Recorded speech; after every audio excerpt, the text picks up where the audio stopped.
The moment Lena Brooks saw the two men outside the diner window, she knew someone was about to die. Their shoulders were too tense. Their eyes tracked the door like wolves watching a wounded deer. She'd spent 6 years in this harborside dive, learning to read danger the way other people read menus, and every instinct screaming in her gut said the same thing: blood was coming. The man in booth 7, expensive suit, careful eyes, the kind of presence that made other customers unconsciously lean away, was finishing his coffee, completely unaware. Lena had 30 seconds to decide if she was the type of person who looked away. Stay with me until the end of this story. Hit that like button and drop a comment with your city so I can see how far this tale travels. The fluorescent lights in Sal's diner had been flickering since 2019, casting everything in a strobing half-darkness that made the vinyl booths look older than they were. Lena Brooks had stopped noticing it years ago, the same way she'd stopped noticing the perpetual smell of burnt coffee and the way the floor tiles stuck to your shoes when it rained. You worked somewhere long enough, the flaws became invisible. People, though. People she noticed. She'd learned early that survival in a place like this, in a city like Harborview, where the salt air carried the stink of fish guts and diesel fuel, where the line between legitimate business and something darker was drawn in pencil, meant paying attention. Not the obvious kind of attention, the staring kind that got you labeled nosy or worse, the quiet kind. The kind where you refilled coffee and wiped tables and existed like wallpaper while your brain cataloged every detail that didn't fit. Tonight, plenty didn't fit. The two men outside had been there for 11 minutes. Lena knew because she'd checked the clock above the register when they first appeared, leaning against a rusted Civic across the street. They weren't smoking, weren't on their phones, just standing there, watching the diner entrance with the kind of focus that made her shoulders tighten. Inside, booth 7. The man had walked in 20 minutes ago, alone, which was unusual for someone who moved like he owned the air around him. Mid-40s, dark hair going silver at the temples, a charcoal suit that probably cost more than Lena made in 3 months. He'd ordered black coffee and sat facing the door, always facing the door, she'd noticed, the way cops and soldiers did. 2 other men had been with him initially, flanking him like bookends when he entered, but they'd positioned themselves separately. One at the counter, barely touching his pie. Another by the window in booth 2, newspaper spread out but never turning the pages. Security, maybe. Or just careful friends. The man in 7 had made 3 phone calls, each under 2 minutes. His voice never rose above a murmur, but Lena had caught fragments when she'd refilled his cup. Tomorrow night, then. The warehouse, not the office. I don't care what Victor says. It's happening. Make sure they understand the terms. No negotiations. Not a businessman. Or not just a businessman. Lena had worked Sal's long enough to recognize the Harbor District's particular flavor of clientele. Longshoremen who smelled like sweat and metal. Truckers who paid in crumpled bills and never made eye contact. The occasional lawyer or city official slumming it for authenticity.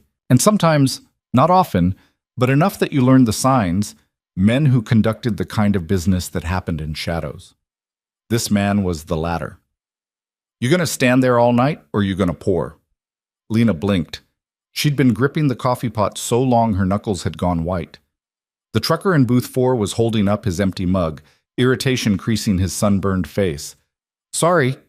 She moved on autopilot, filling his cup, manufacturing a smile that felt like pulling on a mask. Long shift. Ain't they all? She glanced toward the window. The 2 men were still there. One of them, the shorter one with the neck tattoo visible above his collar, adjusted something under his jacket. The movement was subtle, practiced, but Lena's stomach dropped anyway. Gun.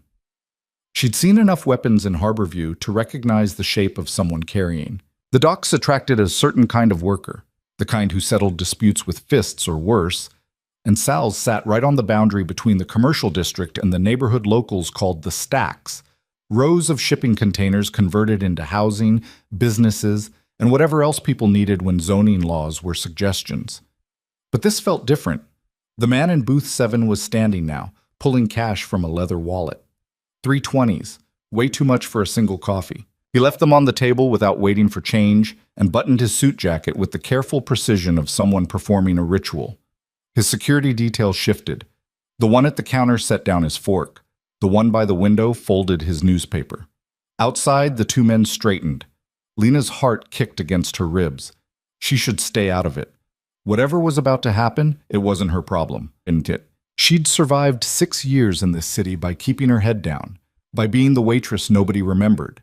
Getting involved in whatever this was, a hit, a robbery, something worse, that was how you ended up as a cautionary tale, a name mentioned in hushed tones by people who knew better. The man from booth 7 walked toward the door. Lena moved before she could think about it. Wait. The word came out quieter than she'd intended, barely audible over the hiss of the kitchen fryer and the tinny radio playing something old and sad. But the man stopped, turned, his eyes, dark, measuring, completely unreadable, fixed on her. Excuse me? His voice was like gravel wrapped in velvet, the kind of voice that expected immediate answers. Lena's mouth went dry. Every survival instinct she possessed was screaming at her to apologize, to say she'd made a mistake, to let him walk out that door, and whatever happened next happened without her fingerprints on it.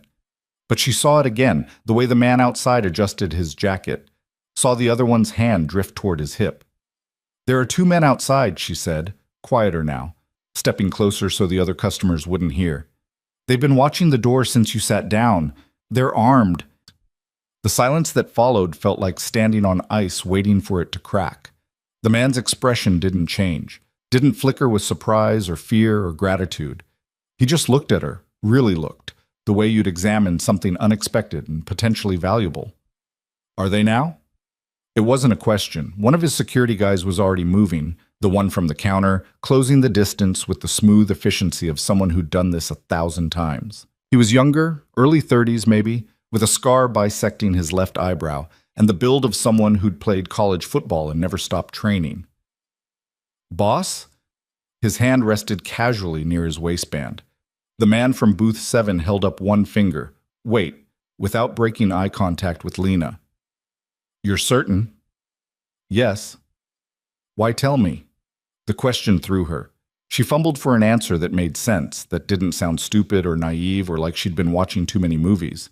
Because, she swallowed, because I don't want anyone to get hurt. Something almost like amusement touched the corner of his mouth. Consider it. He turned to his man. Marcus, check it. Marcus moved to the window, angling himself so he could see the street without being obvious about it. His jaw tightened almost imperceptibly. She's right. 2 contacts, east side of the street. One's got a piece under his jacket, poor concealment. Other one's trying too hard to look casual. The man nodded once, like this confirmed something he'd already suspected. He pulled out his phone, typed something quickly, then pocketed it again. How long have you worked here? He asked Lena. 6 years. You notice things. It wasn't a question, but she answered anyway. It's a useful skill. More than useful. He studied her for another long moment, then reached into his jacket. Lena tensed, stupid, reflexive. But he only pulled out a business card. Plain white stock, no logo. Just a name and a phone number. Marco DeLuca. If you ever get tired of pouring coffee, he said, call that number. Before Lena could respond, the diner's front window exploded. The sound was enormous, a percussive crack that swallowed every other noise and replaced it with ringing silence. Glass showered inward in a glittering cascade, and Lena's brain went blank with shock. Someone was screaming, maybe her, maybe someone else. And then Marcus was there, shoving her down behind the counter hard enough that her shoulder slammed into the lower cabinets. Stay down! More shots. 3, 4, impossible to count. The coffee maker behind her shattered, spraying hot liquid and grounds across the tile. The smell of gunpowder mixed with burnt coffee, acrid and choking. Lena pressed herself flat against the floor, hands over her head, every muscle locked tight. This wasn't happening. This couldn't be happening. Sal's diner was boring. It was safe. It was the place where nothing ever... Another shot. Then silence. Not complete silence. People were crying. Someone was whimpering. The radio was still playing that sad old song like the universe hadn't just tilted sideways, but the shooting had stopped. Lena's hearing came back in pieces. Footsteps, shouting. The distant wail of sirens, fast response for this neighborhood, which meant someone important was involved. Clear! Marcus's voice, hard and professional. A hand touched her shoulder and Lena flinched so hard she cracked her elbow against the cabinet. Easy, it's over. Marcus was crouched beside her, gun in hand but pointed at the floor. You hurt? She shook her head, not trusting her voice. Good. Stay here until the cops arrive. Don't talk to anyone about what you saw. What? But he was already moving, helping the man from booth 7, DeLuca, Marco DeLuca, toward the back exit. The second security guard was with them, covering their retreat with his body positioned between them and the shattered window. Lena caught DeLuca's eyes one last time as they reached the kitchen door. He nodded at her. Then they were gone. The police arrived 4 minutes later. Lena knew because she counted every second, still pressed against the floor behind the counter, her brain refusing to process what had just happened. The detective's name was Chen, and she had the exhausted look of someone who'd seen this exact scene too many times. Walk me through it again. Lena sat in booth 4. The trucker had left the moment the first squad car arrived, with a blanket someone had given her wrapped around her shoulders despite the summer heat. Her hands wouldn't stop shaking. I was working my shift. The window broke. People started shooting. I hid. You didn't see the shooters? No. What about before the shooting? Anyone acting suspicious? The business card was still in her apron pocket. She could feel it there, a small rectangle of damning evidence. It was a normal night, Lena said. Busy. I wasn't paying attention to people outside. Detective Chen's pen stopped moving. You work here 6 years, according to your boss. You strike me as someone who pays attention. I serve coffee and take orders, that's all. The detective studied her with eyes that had probably sat across from 1,000 liars and knew every tell. But Lena had learned young how to make her face a blank wall, how to exist without being seen. Growing up in foster care taught you that. Survive by being invisible, by giving them nothing to grab onto. The men who were sitting in here, Chen said, consulting her notes. Booth 7, the counter, booth 2. You remember them? Customers. They paid cash and left before the shooting. Convenient timing. Lena said nothing. Chen sighed, closed her notebook. You're lying. I know you're lying. But I also know this neighborhood, and I know how things work here. So here's what I'm going to tell you. She leaned forward, voice dropping. Whatever you think you saw, whatever you think happened, the smart play is to forget it. Men like the ones who were in here tonight, they operate in a world where witnesses don't do well. Understand? Lena nodded. Good. Chen stood, dropped her card on the table, much less elegant than DeLuca's, dog-eared and coffee-stained. But if you change your mind, if you remember something you want to talk about, call me. Anytime. After the police left, after the crime scene techs packed up their cameras and evidence bags, after Sal showed up swearing in 3 languages about his insurance rates, Lena finally went home. Her apartment was a 4th-floor walk-up in a building that had been condemned twice and kept getting temporary reprieves because the city didn't have anywhere to put the tenants. The hallway smelled like old curry and someone's perpetual marijuana habit. The lock stuck like always. Inside, Lena locked the door, threw the deadbolt, and shoved a chair under the handle before she let herself feel anything. Then she sat on the floor with her back against the wall and shook. Not from fear, or not just fear. From the adrenaline crash, from the weight of what she'd done. She'd warned a man. A dangerous man, clearly. The kind of man people shot at in public. And in doing so, she'd stepped out of the shadows she'd spent 6 years hiding in. The business card sat on her kitchen counter where she'd placed it with trembling hands. Marco DeLuca. She could throw it away. Pretend tonight never happened. Go back to being invisible. Her phone buzzed. Unknown number. Lena stared at it for 10 seconds before answering. Miss Brooks? DeLuca's gravel velvet voice, unmistakable. I wanted to thank you personally for your discretion with the police.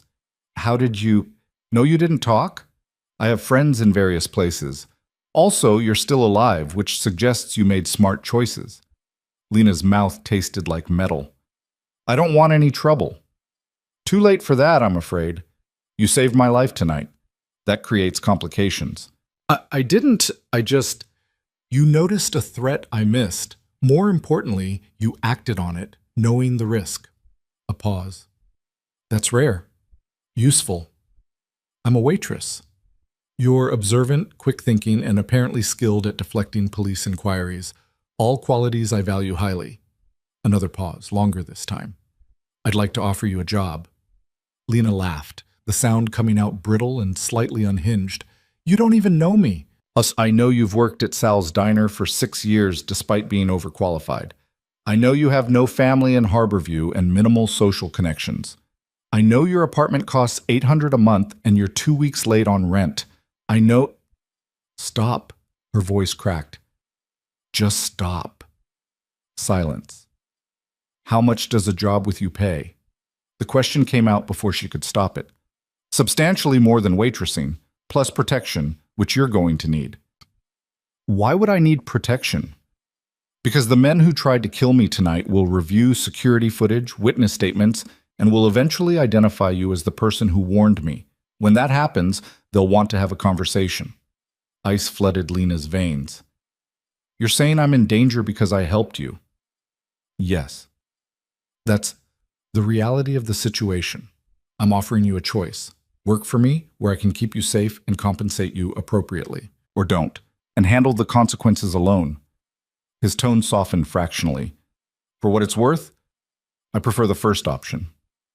I dislike owing debts, and I very much dislike people under my protection getting hurt. Lena closed her eyes. What kind of work? The kind you're already good at. Watching, noticing, telling me when things don't fit. You want me to spy for you?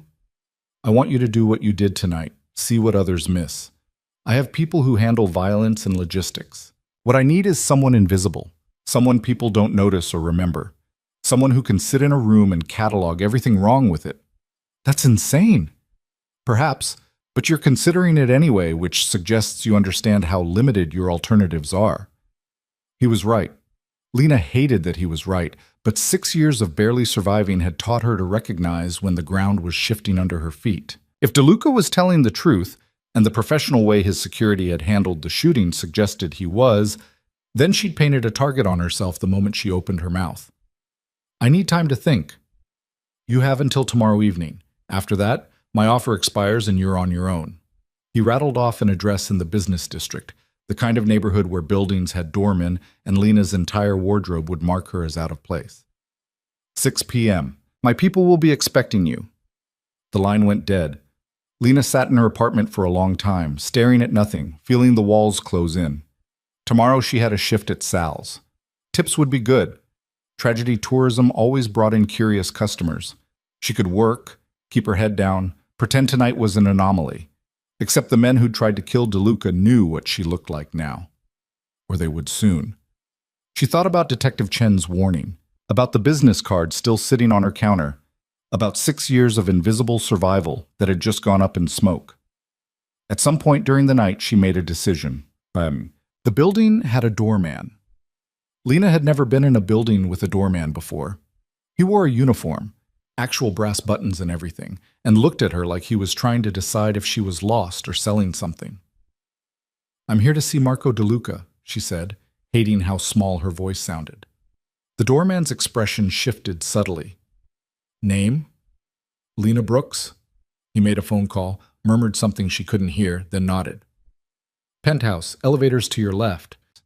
The elevator was the kind with mirrors and soft lighting that made Lena hyper-aware of her thrift store jeans and the coffee stains on her sneakers.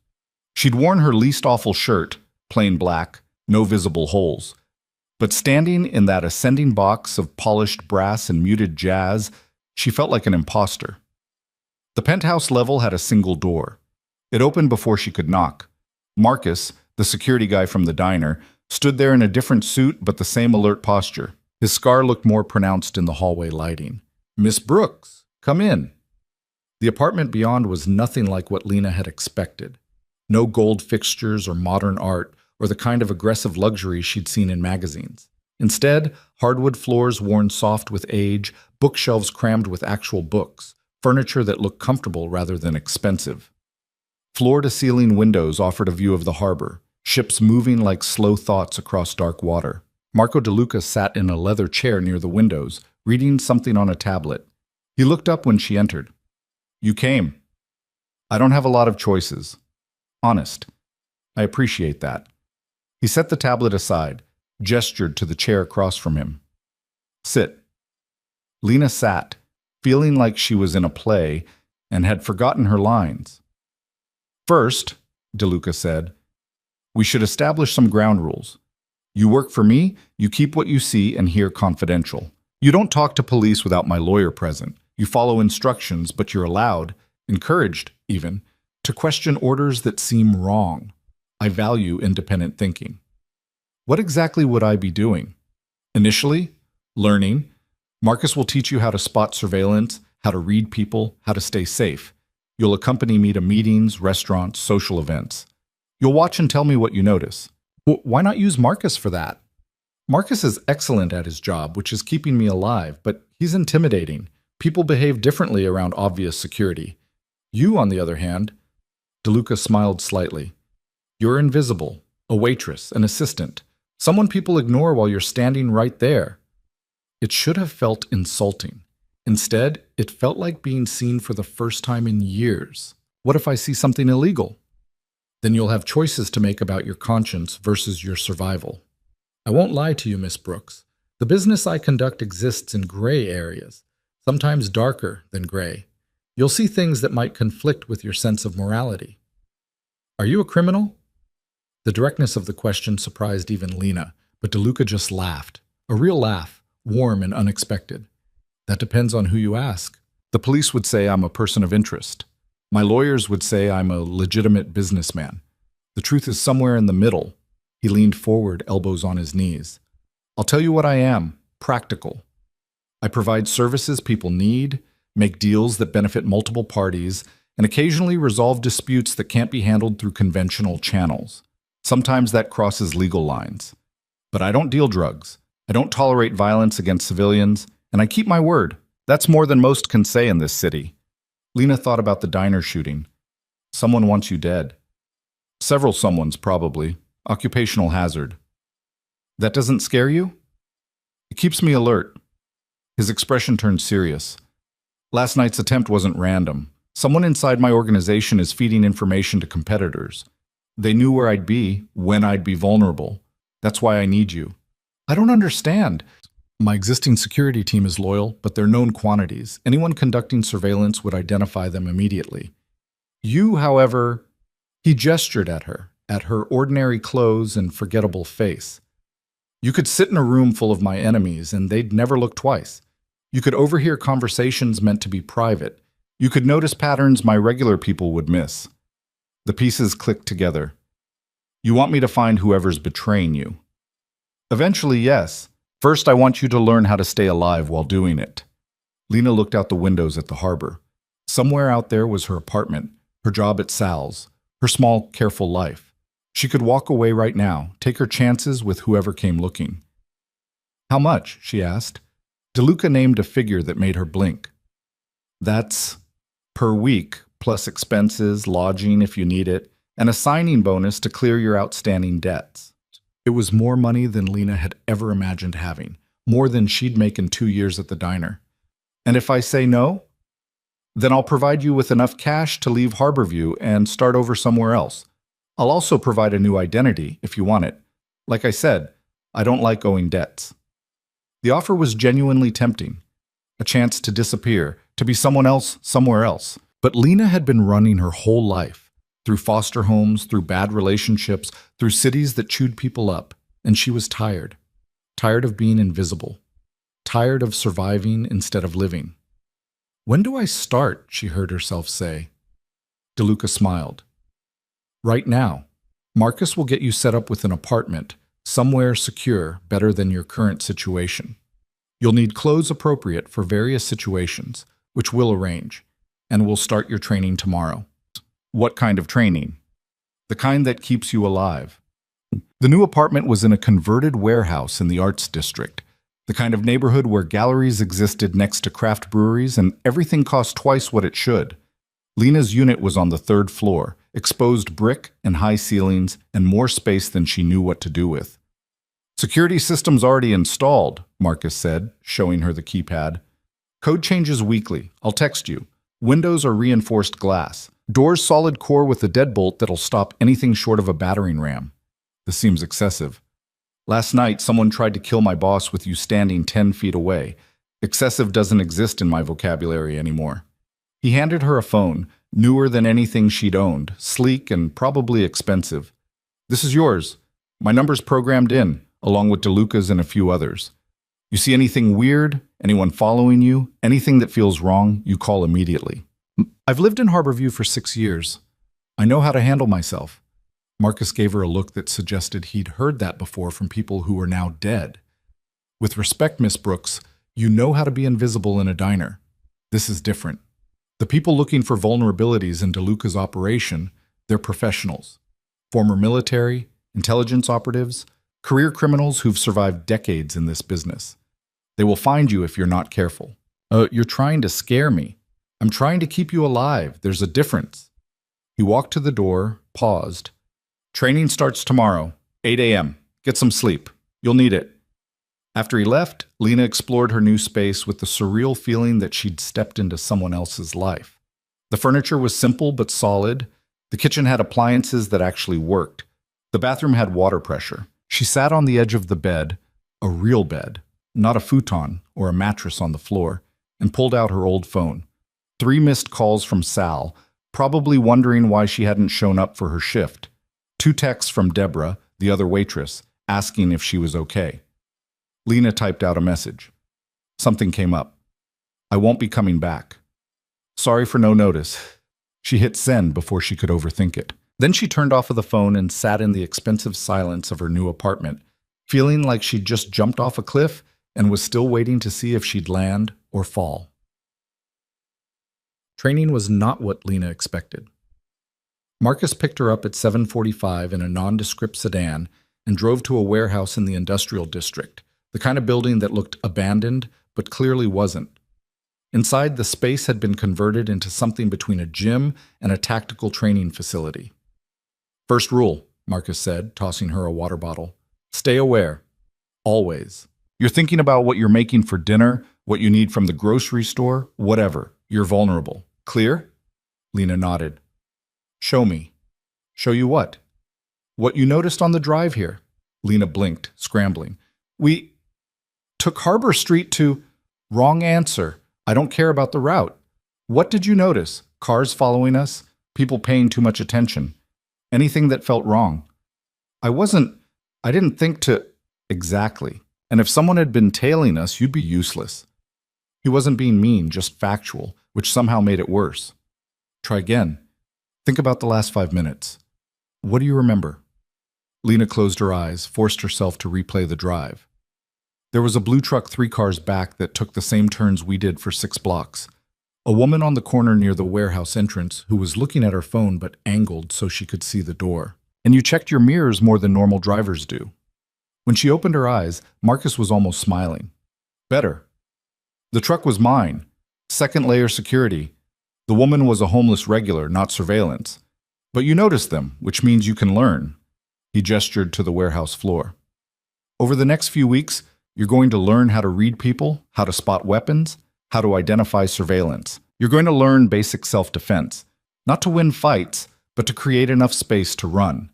You're going to learn how to lie convincingly and how to spot when others are lying. Think of it as a crash course in survival. And after that, you start earning your salary.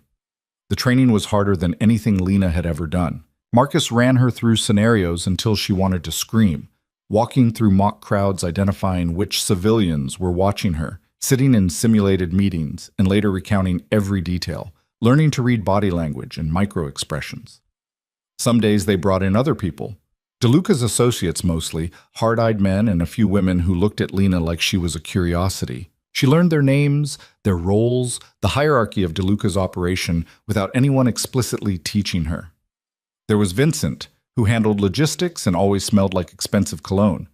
Rita, who managed financial operations and had a laugh that sounded like breaking glass. A younger guy named Tommy, who did enforcement, a polite word for muscle, and talked too much when he was nervous. Lena absorbed it all, filed it away in the mental catalog she'd been building her entire life. 3 weeks in, DeLuca summoned her to his office. Marcus says you're ready, he said without preamble. I want you to prove it. How? Tomorrow night, I'm meeting with a potential business partner. Anton Volkov. He runs shipping operations out of the North Harbor. It's a preliminary discussion, feeling each other out. You'll accompany me as my new assistant. What am I looking for? Anything that doesn't fit. Volkov's been pushing for this meeting for months, which makes me suspicious. He claims he wants to expand our distribution partnership, but I think there's more to it. I want to know what. The meeting was at a restaurant Lena couldn't have afforded to breathe near. The kind of place where the menu didn't list prices and the waiters moved like dancers. She wore a dress Marcus had picked out, simple black, professional, forgettable, and carried a tablet like she belonged there. Anton Volkov was a bear of a man, easily 6'4", with the kind of presence that made the expensive restaurant feel small. He'd brought his own assistant, a thin woman with sharp eyes who took notes throughout the dinner. Lena sat slightly behind DeLuca, present but not part of the conversation, and watched. Volkov was nervous. Not obviously. His voice stayed steady. His hands didn't shake. But he touched his water glass too often, glanced at his assistant before answering questions, laughed half a second too late at DeLuca's subtle jokes. The assistant, though, she was different, cool, controlled, eyes constantly scanning the room. She made eye contact with Lena exactly once, a brief flat assessment that made Lena's skin prickle. Halfway through the dinner, Volkov excused himself to take a call. His assistant stayed, ostensibly reviewing her notes, but Lena saw her hand drift toward her purse when a waiter passed too close. Weapon, definitely armed. When Volkov returned, the conversation shifted to logistics, routes, schedules, percentages. Numbers that Lena didn't fully understand but recognized as important. DeLuca was giving nothing away, his responses measured and non-committal. "We should discuss this in more detail," Volkov said as dessert arrived. "Perhaps at my office? I could show you the new facilities, give you a better sense of our capabilities." "Perhaps," DeLuca said. "My schedule is quite full, but I'll have my assistant check availability." That was Lena's cue. She pulled up the calendar on her tablet, made a show of reviewing it. "You have an opening Thursday afternoon." "Thursday works," Volkov said immediately. Too immediately. Red flag. The dinner ended with handshakes and promises to be in touch. In the car afterward, DeLuca waited until they'd driven 3 blocks before speaking. "Well?" "He's lying," Lena said. "About what?" "I don't know, but he's not comfortable with his own pitch. And his assistant is former military or law enforcement. The way she moved, her awareness, that's professional training. You noticed the weapon?" "In her purse, yes." DeLuca smiled, the expression not quite reaching his eyes. "What else?" "The Thursday meeting. He wanted that specific day too badly, like he'd been waiting for you to suggest a time frame and jumped on the first option." Meaning? "Meaning Thursday matters to him. Either something's happening that day that he wants you present for, or he needs to know you'll be occupied." Lena hesitated. "You're not actually going to that meeting, are you?" "I haven't decided yet, but your observations give me options." He looked at her with something that might have been approval. "You did well tonight, better than I expected." Coming from DeLuca, it felt like high praise. "So what happens now?" Lena asked. "Now we see what Thursday brings, and we start digging into why Anton Volkov is so interested in my schedule." The answer came sooner than expected. Marcus picked Lena up the next morning with his jaw tight and his driving faster than usual. "What's wrong?" "Someone hit one of our warehouses last night, South District, where we store import inventory. They knew exactly when the security rotation changed, exactly where the cameras had blind spots. Took about 200,000 in merchandise and disappeared." "You think it's connected to Volkov?" "Boss does. The timing's too convenient." Marcus took a corner hard enough that Lena grabbed the door handle. "He wants you to do some digging, quietly." "What kind of digging?" "The kind where you use that invisible thing you do to get information no one wants to give you." Which was how Lena found herself back in a world she understood, working the counter at a harborside dive bar called the Rusty Anchor. The owner, a man named Eddie who asked no questions when Marcus slipped him cash, introduced her as his niece picking up extra shifts. The regulars barely looked at her, perfectly invisible again, except this time she was hunting. Longshoremen talked when they drank, So did warehouse workers, truckers, the occasional low-level criminal trying to look important. Lena poured drinks and wiped spills and listened. Second night in, a dock worker named Ray started complaining about his boss, how Volkov's operation was suddenly hiring extra security for some big shipment coming Thursday. "Never seen them this locked down," Ray said into his beer. "Whatever's coming in, it ain't regular cargo." Lena kept her expression neutral. "Must be paying well for all that security." "Overtime for everyone. Even got some out-of-town muscle coming in, professional types. My buddy says they're expecting trouble." "What kind of trouble?" Ray shrugged. "Above my pay grade. I just load and unload. But something's happening Thursday, that's for damn sure." Lena texted Marcus from the bathroom. "Thursday.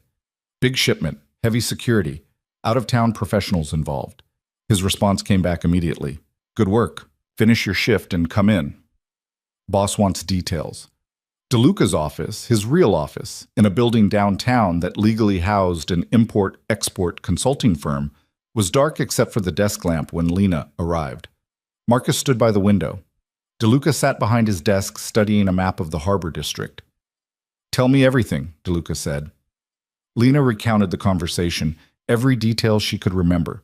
"Professional security from out of town," DeLuca mused, "for a Thursday shipment that coincides with Volkov's invitation. He wanted me at his office while something else happened elsewhere." "A distraction?" Lena suggested. "Or an alibi. If something goes wrong with the shipment, he can claim he was in a meeting with me, nowhere near the docks." DeLuca tapped the map. "The question is, what's in that shipment worth this much trouble?" "Could be anything," Marcus said. "Weapons, drugs, people." "Volkov doesn't deal in people. He's got standards, limited as they are." DeLuca's finger traced a route on the map. "But weapons, that's possible. There's been chatter about Eastern European arms making their way into the city. If Volkov's bringing in something significant without clearing it with the rest of us, that's a declaration of intent," Marcus finished. Lena felt lost. "I don't understand." DeLuca looked up. "The harbor operations have an understanding. Major moves, particularly anything that could draw federal attention, get discussed among the key players. It's not about permission exactly, but courtesy. Awareness. If Volkov's bringing in a weapons shipment without that conversation, he's either monumentally stupid or planning something." "Planning what?" "That," DeLuca said, "is what you're going to help me find out." Over the next 72 hours, Lena learned that watching people wasn't just about seeing. It was about context, pattern, the space between what someone said and what they meant. DeLuca had her shadow different members of his organization, not to spy on them exactly, but to understand how information moved. Who talked to whom? Which conversations happened in offices and which happened in parking lots? The difference mattered. Vincent, the logistics guy, met with shipping contacts at restaurants during lunch hours. Everything documented and professional. But twice Lena watched him take calls in his car afterward, windows up, face tight with concentration. Those conversations never made it into his reports. Rita handled money with the precision of a surgeon, but she had a gambling problem she thought nobody knew about. Lena spotted it in the way Rita's hand shook slightly on Friday afternoons, the casino receipts crumpled in her car's cup holder, the tension that disappeared after her weekly poker game. Tommy, the muscle, was sleeping with someone he shouldn't be. Lena didn't know who, but she recognized the signs. The extra attention to appearance on certain days, the secretive phone calls, the way he lied badly about his evening plans. She documented everything in a notebook that never left her possession, using a shorthand she'd developed that would look like grocery lists to anyone else. "You're building a web," DeLuca said when she showed him her observations during their weekly debrief. They sat in his office late on a Wednesday night, the city sprawling below them in lights and shadow. "Each piece of information is a thread. Enough threads and you can see the whole picture."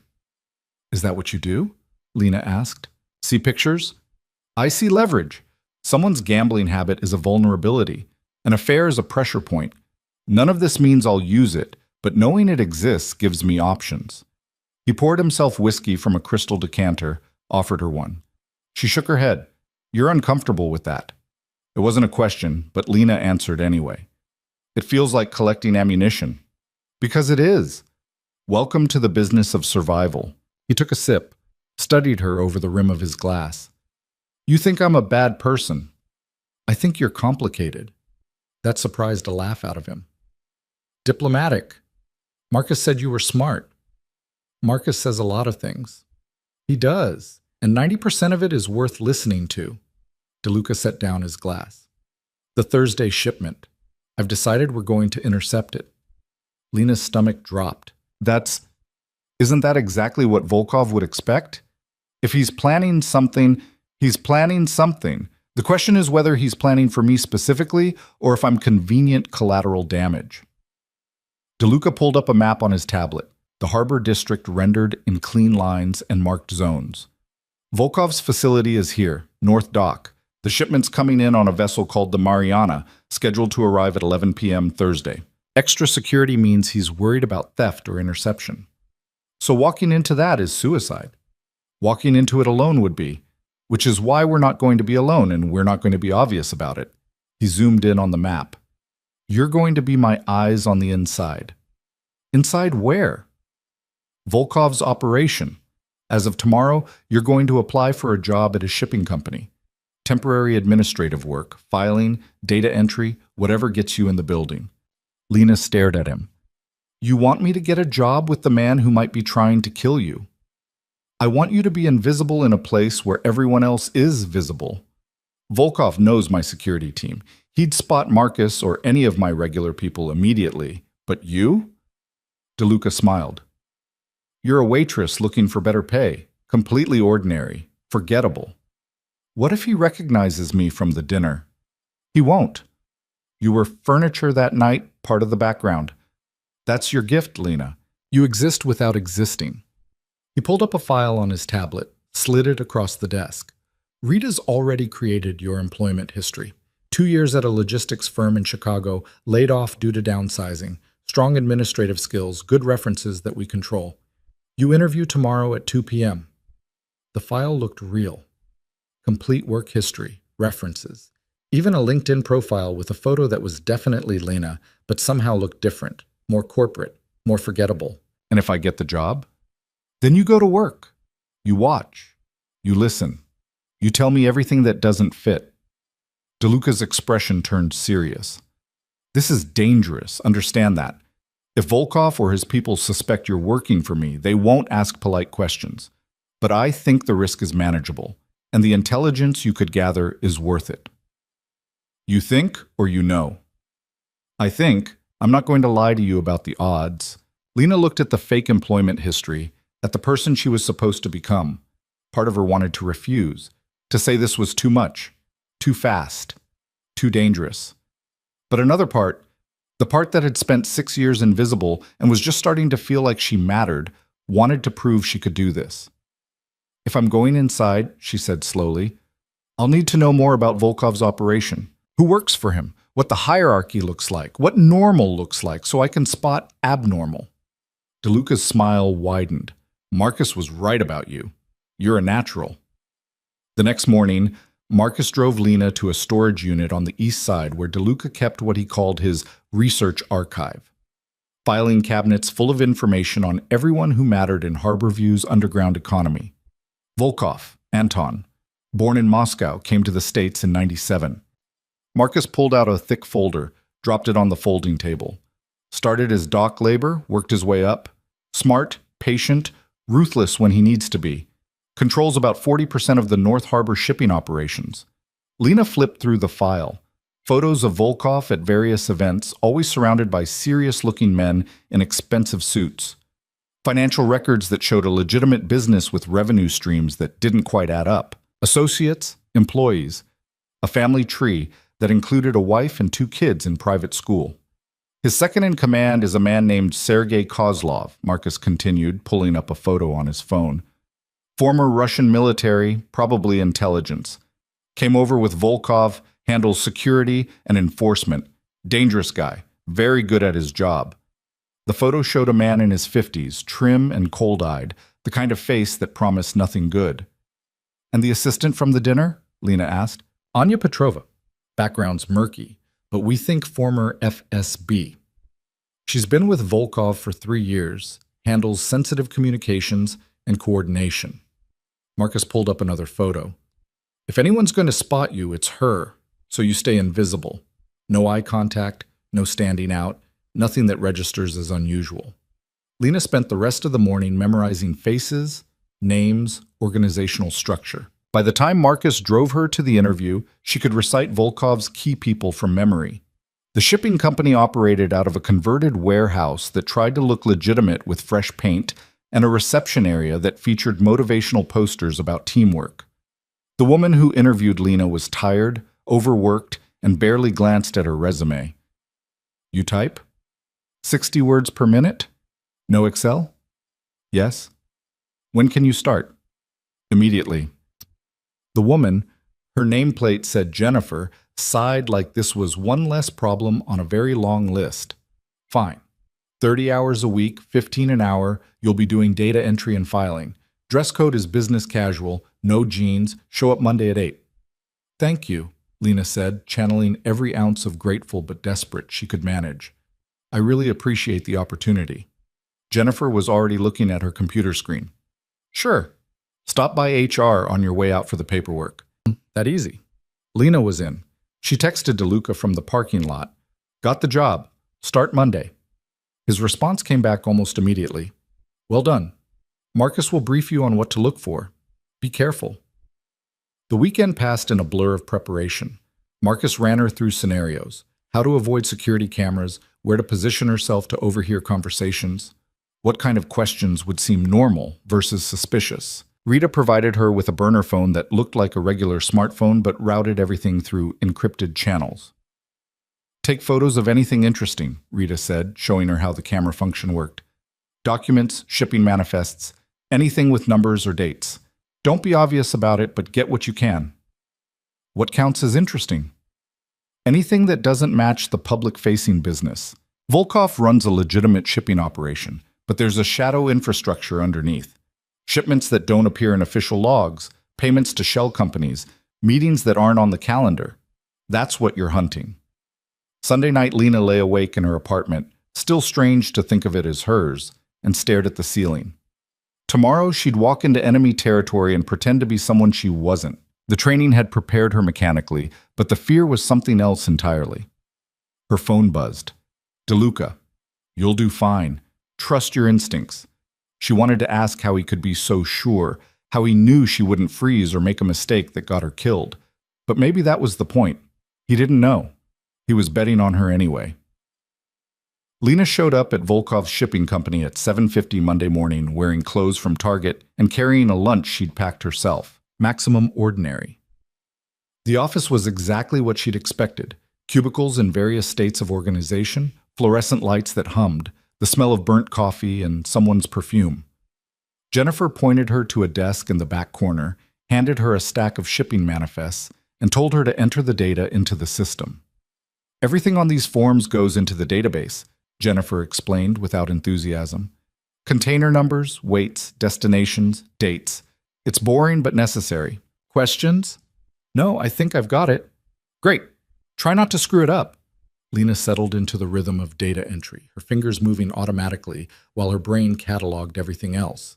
The office had 12 people working various shifts. Most ignored her completely, focused on their own tasks. A few offered polite nods. No one cared who she was. Perfect. By lunch, she'd identified the patterns. Most employees handled legitimate shipping operations, tracking containers, coordinating with trucking companies, processing customs paperwork. But there was a separate group, 4 people who worked in offices with closed doors and didn't interact much with the general staff. One of them was Anya Petrova. Lena spotted her around 10:30, walking through the office with a folder tucked under her arm. She moved with the same controlled efficiency Lena remembered from the restaurant, her attention sweeping across the room in a way that seemed casual but wasn't. Their eyes met for half a second. Lena looked away immediately, returning to her data entry like it was the most fascinating thing in the world. Her heart hammered against her ribs. Had Anya recognized her? Remembered her from the dinner? The moment passed. Anya continued to wherever she was going, and Lena forced herself to breathe normally. Over the next week, Lena built a mental map of the operation. The legitimate business ran through the main office, everything documented and above board. But the closed-door offices, that's where the interesting things happened. Anya and two other men, one of them Sergei Kozlov, handled shipments that never appeared on the public manifest system. On Wednesday, Lena volunteered to stay late to catch up on filing. Jennifer looked relieved rather than suspicious. Just lock up when you're done. Security's already been through. Alone in the office, Lena moved quickly. She'd learned the camera locations, knew where the blind spots were. The filing cabinets in the back office weren't locked. Why would they be in a secure facility with only trusted employees? She pulled out her phone, started photographing documents. Shipping manifests for containers that had arrived weeks ago but weren't in the main database. Payment records to companies with names like Baltic Consulting and Northern Distribution Services. Dates that aligned with unusual activity patterns Marcus had mentioned. And then she found it. A single page. Handwritten notes in what looked like Russian, but the numbers were universal. Container identification, arrival date, Thursday, 11 p.m. And a list of items that made Lena's blood run cold even without speaking the language. Weapons specifications, quantities, prices. She photographed it, hands shaking slightly, then carefully replaced everything exactly as she'd found it. Outside, a car door slammed. Lena froze. The parking lot should be empty. Everyone had left hours ago. Voices getting closer, male, speaking Russian. She shoved the filing cabinet closed as quietly as possible, killed the phone's camera light, and moved. The office had a back exit that led to the loading area, used during the day for deliveries. Lena slipped through it just as she heard the front door opening. In the loading area, she pressed herself against the wall, barely breathing. Through the window, she could see shapes moving in the office. Two men, one of them definitely Sergei, checking something. Had they seen her? Did they know someone had been in the files? The men spent 5 minutes inside, then left. Lena waited another 10, counting seconds, before she moved. She was 3 blocks away before she allowed herself to shake. DeLuca's office was lit when Lena arrived at midnight. Marcus let her in, took one look at her face, and poured her whiskey without asking. "Tell me you got something worth almost getting caught," he said. Lena pulled out her phone, showed him the photos. Marcus studied them, his expression darkening. "Yeah, that's worth it. Boss needs to see this now." DeLuca was on a call when they entered, but he ended it immediately when he saw Lena's face. What happened? She told him everything, the filing cabinets, the documents, the near miss with Sergei. DeLuca listened without interrupting, his expression unreadable. When she finished, he held out his hand for her phone, scrolled through the photos slowly, stopping on the handwritten manifest. "Well," he said finally, "that's confirmation." "Confirmation of what?" Lena asked. "That Volkov's bringing in enough weapons to start a small war, and he's doing it without clearing it with anyone." DeLuca's jaw tightened, which means either he's monumentally arrogant or he's planning to use them against his competition, possibly both. "Competition meaning you," Marcus said, "among others. But yes, I'd be the primary target." DeLuca set down the phone, looked at Lena. "You did good work. Dangerous work, but good. Now comes the hard part." "What's the hard part?" "Thursday's 3 days away. We need to know exactly what's on that ship, where it's going after it's unloaded, and who Volkov's planning to arm with it, which means you need to go back in." Lena's stomach twisted. "They almost caught me tonight." "I know, and I wouldn't ask if there was another option. But you're inside, you have access, and we're running out of time." DeLuca's expression softened fractionally. "I can pull you out if you want. Find another way. It's your choice." It was, Lena realized, the first time anyone had given her a real choice in weeks. Not a forced decision between bad options, but actual autonomy. She thought about the weapons specs she'd photographed, about what someone could do with that kind of firepower in a city like Harborview, about the people who'd get caught in whatever war Volkov was planning. "What exactly do you need me to find out?" she asked. Over the next hour, DeLuca and Marcus laid out what they knew and what they needed. The shipment was confirmed for Thursday night. What they didn't know was where the weapons would go afterward, who was buying them, or how Volkov planned to distribute them without drawing federal attention. "There'll be another manifest," DeLuca said. "Something that shows the transfer chain. Could be physical, could be digital, but it'll exist somewhere, probably in Anya's office or Sergei's." "Those offices are locked," Lena said. "I checked. Can you get a photo of the lock? She could. She did, the next day during her lunch break, pretending to be lost looking for the bathroom. Rita examined the photo that night and pronounced it pickable with the right tools. I can make you a bump key, she said. It's not subtle, but it'll work. You'll have maybe 3 minutes inside before someone notices the door's been opened. 3 minutes isn't much time. Then you better know exactly what you're looking for. Thursday morning arrived too fast. Lena went through her normal routine, shower, coffee, the same boring business casual she'd worn all week. But her hand shook when she buttoned her shirt. The bump key was taped inside her bra, small and cold against her skin. The phone was fully charged. She'd memorized the office layout, the camera blind spots, the timing of security rounds. Everything that could be prepared was prepared. She still felt like she was walking toward a cliff edge. Work proceeded normally until lunch. Jennifer left to meet her sister. Most of the office cleared out. Anya and Sergei were in a meeting in Volkov's private conference room. Lena had checked the calendar that morning. She had a window, maybe 20 minutes. The bump key worked on the third try.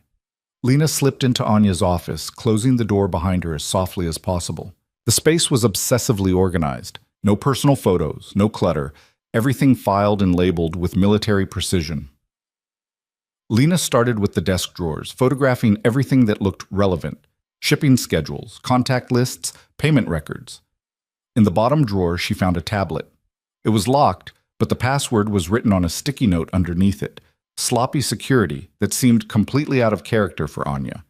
Lena powered it on, heart racing. The tablet contained everything. Detailed manifests for the Thursday shipment, including final destinations, names of buyers, most of them shell companies, but a few Lena recognized from DeLuca's briefings. Transfer protocols, payment schedules, even contingency plans if the shipment was intercepted. She photographed it all, screen after screen, working as fast as her shaking hands allowed. A door slammed somewhere in the building. Lena's head snapped up. Voices in the hallway, getting closer. One of them was Anya. Told Volkov this was premature, Anya was saying in accented English. We should have waited until next month. The buyer set the timeline. Sergei's voice, flat and certain. We deliver Thursday or lose the contract. They were heading toward the office. Lena powered down the tablet, shoved it back in the drawer, and looked frantically for an exit. The office had one door, the one she'd come through, and a window that overlooked a 3-story drop to the parking lot. The voices were right outside. She did the only thing she could think of, dove under the desk and pulled the chair in as close as possible, making herself as small as she could. The door opened. Don't trust his timeline, Anya was saying. She moved to her desk, close enough that Lena could see her shoes. Expensive heels, immaculate despite the warehouse environment. If DeLuca suspects anything, DeLuca is meeting with the Port Authority Thursday afternoon, Sergei interrupted. Vincent confirmed it this morning. He'll be nowhere near the docks. Lena's brain stuttered. Vincent. DeLuca's logistics guy. The one she'd watched taking secretive phone calls. You're certain Vincent's information is reliable? Anya asked. He's motivated. DeLuca's been cutting him out of major decisions for months. Vincent sees an opportunity to advance, and we're providing it. So that was the leak.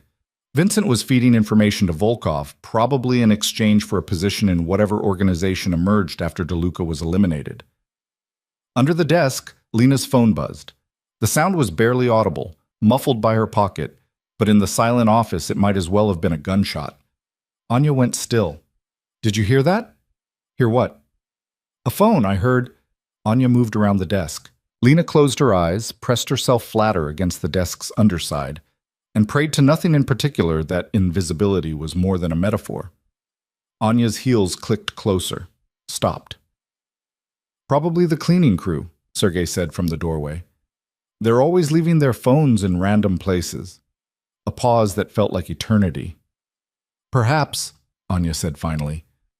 Still, after Thursday, we'll need to review security protocols. Too many people have access to this building. After Thursday, it won't matter. DeLuca will be too busy dealing with federal attention to worry about us. They left, still talking, and Lena remained frozen under the desk for another 5 minutes before she dared to move. Her entire body ached from tension. Her phone, a text from Marcus checking in, felt like a bomb in her pocket. She had what she needed, more than needed. Evidence of Vincent's betrayal, details of Thursday's operation, proof that Volkov was planning to use the weapons shipment to draw federal investigation onto DeLuca. Now she just had to get out without anyone noticing she'd been there. The rest of the day crawled. Lena returned to her desk, forced herself to continue data entry like nothing had happened, while her brain screamed at her to run. Every time someone walked past her cubicle, she tensed. Every unexpected sound made her jump. At 5 p.m., she clocked out with everyone else and walked to her car with her shoulders rigid, expecting someone to call her name, to stop her, to reveal that they'd known all along. But nobody did. She made it 3 blocks before pulling over and vomiting into a storm drain.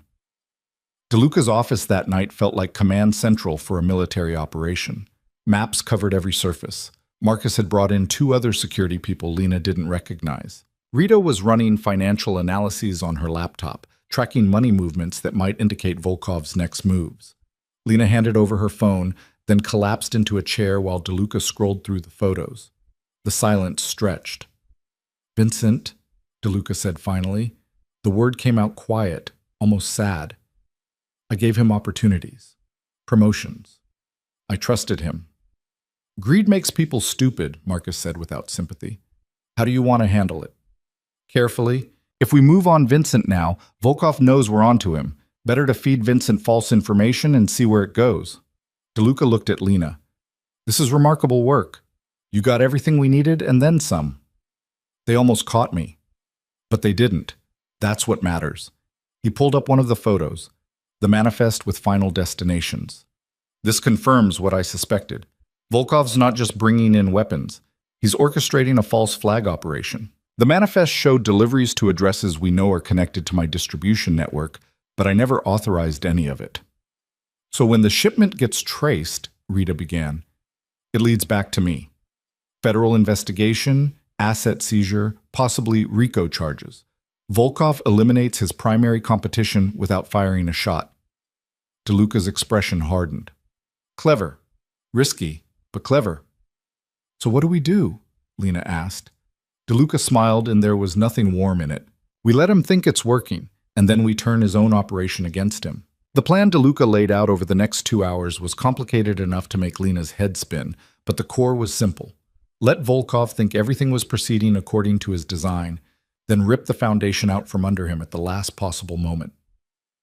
"Vincent's been feeding them my schedule," DeLuca said, pulling up a calendar on his tablet. "So we give him a schedule to feed.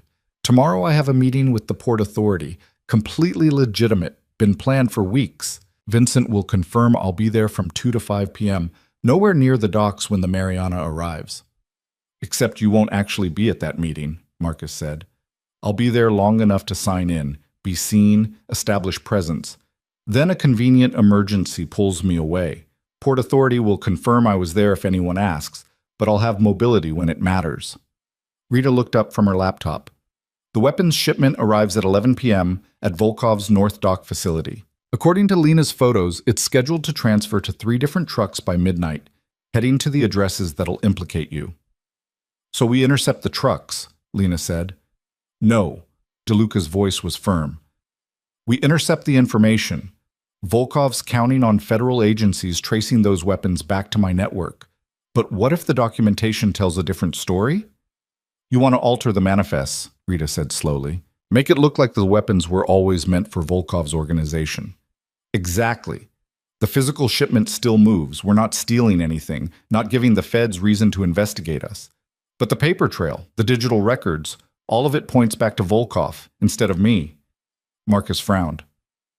"That requires access to their systems, plural, shipping databases, customs records, financial documentation.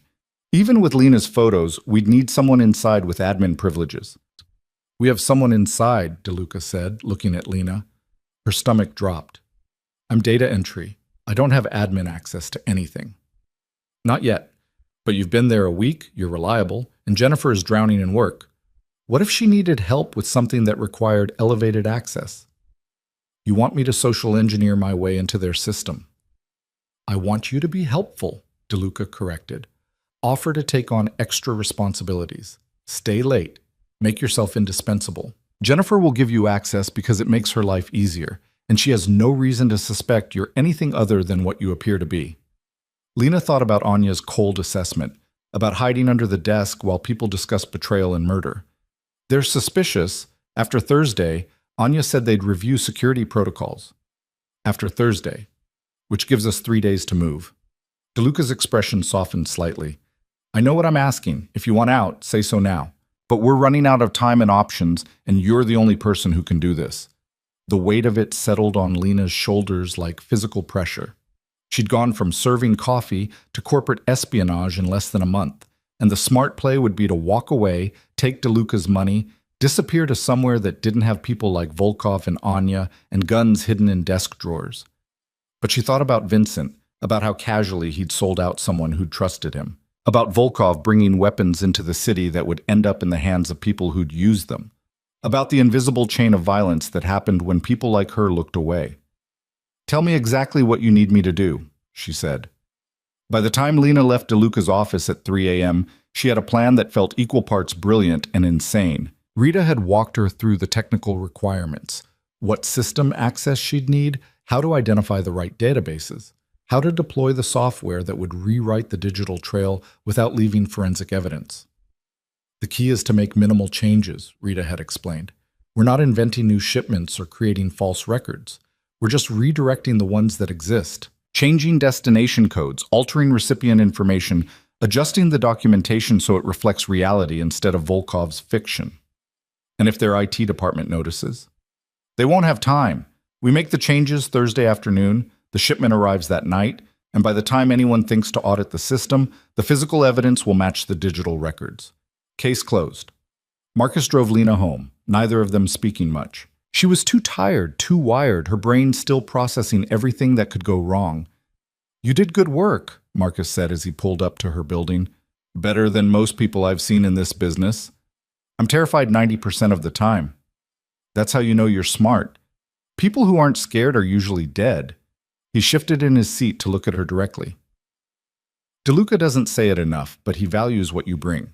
The way you see things, notice patterns. That's rare. Is it worth dying for? Marcus considered that. Depends on what you think your life's worth. You were invisible before this, right?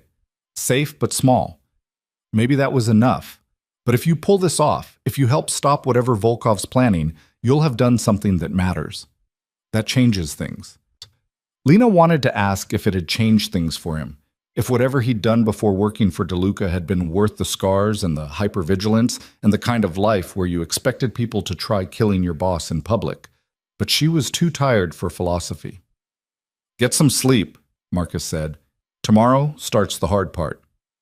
Wednesday morning, Lena showed up at Volkov's office with coffee for Jennifer and a smile that felt like wearing someone else's face. You're a lifesaver, Jennifer said, accepting the cup gratefully.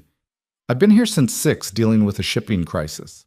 Half the manifest data from last week is missing, and corporate's demanding a full audit by Friday. Lena saw the opening and took it. I could help with that. I'm pretty good with databases, and I'm caught up on my regular work. Jennifer looked at her like she'd offered to donate a kidney. Seriously? I don't mind staying late. The extra hours would be nice, actually. Okay, yes, thank you. Jennifer pulled up a screen on her computer.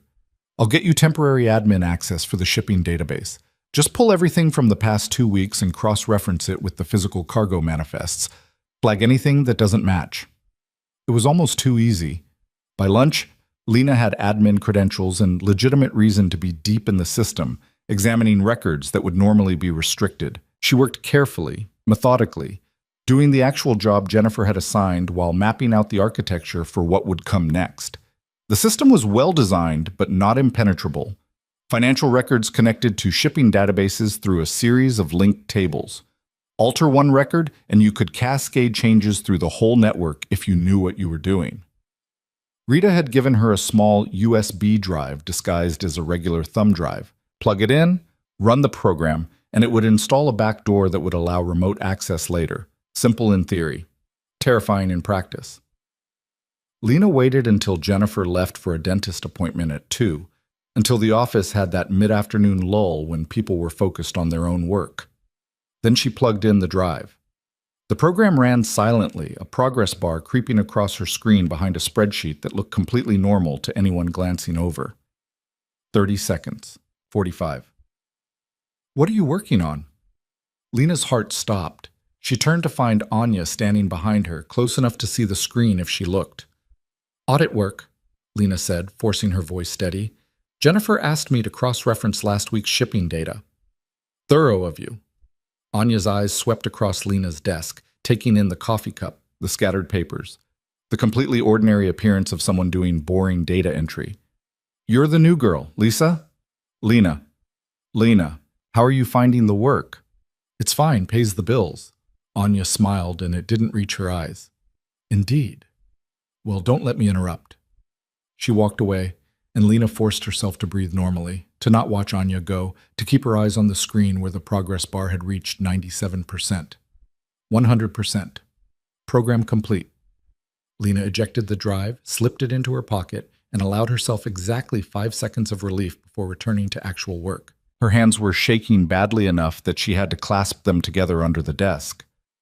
That evening, back at DeLuca's office, Rita examined the logs from the backdoor program and pronounced it successful. We're in. I can access their system remotely, make the changes we need without anyone physically being at a terminal. Rita pulled up a command prompt that meant nothing to Lena but apparently satisfied her. Thursday afternoon, probably around 4 p.m., I'll execute. By the time the Mariana docks, every piece of documentation will tell the story we want told. What about backups? Marcus asked. They'll have system backups, offline archives. Which is why we're not deleting anything. We're correcting errors. If they restore from backup, they'll find the same information because we're going to alter the backups too. It's elegant, really. We're not hiding evidence, we're changing what the evidence says. DeLuca listened to this with the focus of someone planning a military operation. And the physical shipment? Proceeds normally. Volkov's people unload the Mariana, transfer weapons to the 3 trucks, send them to the destination specified in the manifest. Except now those destinations aren't addresses connected to your network, they're Volkov's own warehouses. He'll notice when the trucks arrive at the wrong locations. By then it won't matter. The documentation will be locked in. If Volkov tries to claim the shipment was meant for someone else, the evidence says otherwise. Even his own records will contradict him. Marcus looked skeptical. This assumes he doesn't have additional documentation we don't know about. Paper records, separate systems, insurance? He might, DeLuca conceded, but the digital trail is what federal investigators will follow. Customs records, shipping databases, financial transactions. All of that will point to Volkov running an illegal weapons operation, his word against the evidence. What about Vincent? Lena asked. He'll know something went wrong when you don't end up under investigation. Vincent's going to have his own problems. DeLuca's expression was cold. I'm meeting with him tomorrow morning. I'm going to tell him I'm concerned about security leaks, that I'm implementing new protocols. He'll report this to Volkov, naturally, which will make them more cautious but won't change their timeline for Thursday. Then, after everything goes down, Vincent's going to discover that all those payments he's been receiving from Volkov's shell companies are now part of a federal evidence file. You're framing him. I'm letting him face consequences for his choices. There's a difference. Lena thought there probably wasn't, but she'd learned when to argue with DeLuca and when to stay quiet. Thursday arrived with the kind of crystalline clarity that made everything feel unreal. Lena went through her morning routine on autopilot, shower, coffee, the same business casual that had become her uniform, but her reflection in the mirror looked like a stranger. When had she become someone who planted surveillance software and helped orchestrate counter-betrayals? When had the line between observer and participant blurred so completely that she couldn't see it anymore? Her phone buzzed. Marcus. Remember, act normal. Today is just another day. Except it wasn't. Today was the day everything either worked or fell apart spectacularly. At Volkov's office, the energy was different, subtle, but Lena had learned to read these things. People moved with more purpose. Conversations happened in lowered voices. Anya was nowhere to be seen, which probably meant she was at the docks overseeing preparations. Jennifer was stressed about the audit deadline, barely acknowledging Lena's arrival. Perfect. Lena settled into her cubicle and worked on actual data entry while watching the clock. 2 p.m. DeLuca would be arriving at his Port Authority meeting, establishing his alibi. 3 p.m. While Rita would begin the first phase of system alterations, changing backup records. 4 p.m. The main changes, rewriting the current databases to reflect new destinations. 4:30 p.m. DeLuca would leave the Port Authority meeting due to an emergency. 6 p.m. System changes would be locked in, backups overwritten with the new data. 11 p.m. The Mariana would dock and the weapons would transfer to trucks that would drive themselves straight into federal evidence. Lena had her part memorized. She was supposed to be visible and ordinary all day, establishing that she was just an employee doing her job. Then leave at her normal time, go home, stay there until she heard from Marcus. Simple. Safe. At 3:15, Sergei walked through the office. He moved slowly, scanning faces, and Lena felt his attention settle on her for a moment before continuing. Her skin crawled, but she kept her eyes on her screen, typing data that didn't need typing. 3:30. Her phone buzzed with a text from Rita. Phase 1 complete, so far so good. 4 p.m. Another text. Beginning Phase 2, stay calm. Lena was calm, terrifyingly calm. The kind of calm that felt like standing in the eye of a hurricane, knowing the wind was coming. At 4:20, Jennifer's phone rang. Lena couldn't hear the conversation, but she watched Jennifer's face go pale, watched her hands start shaking. Yes, sir, I understand. Right away. Jennifer hung up and stood, moving fast enough that her chair rolled backward. Everyone listen up. We're implementing emergency security protocols. Nobody leaves the building until further notice. IT is running a system audit, and we need all employees to remain at their stations. The office erupted in confused murmurs. Someone asked why, but Jennifer shook her head. Just company policy. Shouldn't take more than an hour. Lena's stomach turned to ice. This wasn't in the plan. Nobody had anticipated a lockdown. She pulled out her phone under her desk, texted Marcus. Building lockdown. They're running a system audit. His response came back fast. Do not let them access your computer. Shut it down if you have to. Rita's working on covering tracks but needs more time. Shutting down her computer would look suspicious as hell. Everyone else was still working, still at their terminals. But if it ran a diagnostic and found the backdoor software, if they traced it back to her workstation. Lena made a decision. She stood, grabbed her purse, and walked toward the bathroom. Miss! Sergei appeared from nowhere, blocking her path. You heard the announcement. Please return to your desk. I need to use the bathroom. After the audit. I can't wait an hour. Lena made her voice apologetic, embarrassed. It's a female thing, please. Sergei's expression suggested he'd rather be anywhere else. Fine. 2 minutes. In the bathroom, Lena locked herself in a stall and called Rita. I don't have time for updates, Rita said immediately. I'm trying to... They've locked down the building. They're running a system audit. If they find the back door... Rita swore, creative and multilingual. How long do you have? I don't know. Jennifer said an hour, but I can scrub the most obvious traces in 10 minutes. After that, if they're looking hard enough, they'll find something. The question is whether they're looking hard enough. What do I do? Act normal. Bored. Like this is an annoying inconvenience. If you panic, you're done. The call ended. Lena flushed the toilet for authenticity, washed her hands, checked her reflection. The woman staring back looked terrified. She forced her expression neutral and returned to her desk. The next 40 minutes were the longest of Lena's life. She sat at her computer pretending to work while IT technicians moved through the office with laptops and serious expressions. They checked workstations randomly, asking questions, examining logs. When one of them approached Lena's desk, she looked up with mild curiosity. Need something? Just checking your system. Won't take long. The technician, young, tired-looking, plugged a device into her computer and ran some kind of diagnostic. His screen filled with code that meant nothing to Lena but might mean everything to him. She held her breath. The technician frowned, ran another check, then unplugged his device. You're good. Thanks for your patience. He moved to the next desk, and Lena's hands were shaking so badly she had to sit on them. 5 p.m. The audit concluded with no announcements, no drama. Jennifer released everyone with apologies about the inconvenience and vague statements about updated security measures. Lena walked to her car with measured steps, expecting someone to call her back to reveal that they knew that this had all been a test. But nobody did. She made it to her car, started the engine, and drove 3 blocks before pulling over and calling Marcus. "I'm out. What happened?" Rita managed to scrub most of the tracks. They found evidence someone accessed the system remotely, but it looked like a routine vulnerability scan, nothing unusual. Volkov's people are paranoid but not specific. He paused. Phase 2 completed successfully. All the digital records now point exactly where we need them to. So, we're good? So far. Now comes the part where we see if Volkov takes the bait. DeLuca's office that evening felt like a war room. Multiple screens showed different feeds, traffic cameras near the docks, financial tracking systems, secure communication channels to people Marcus wouldn't name. The Mariana cleared customs at 9 p.m., Marcus reported, watching one of the screens.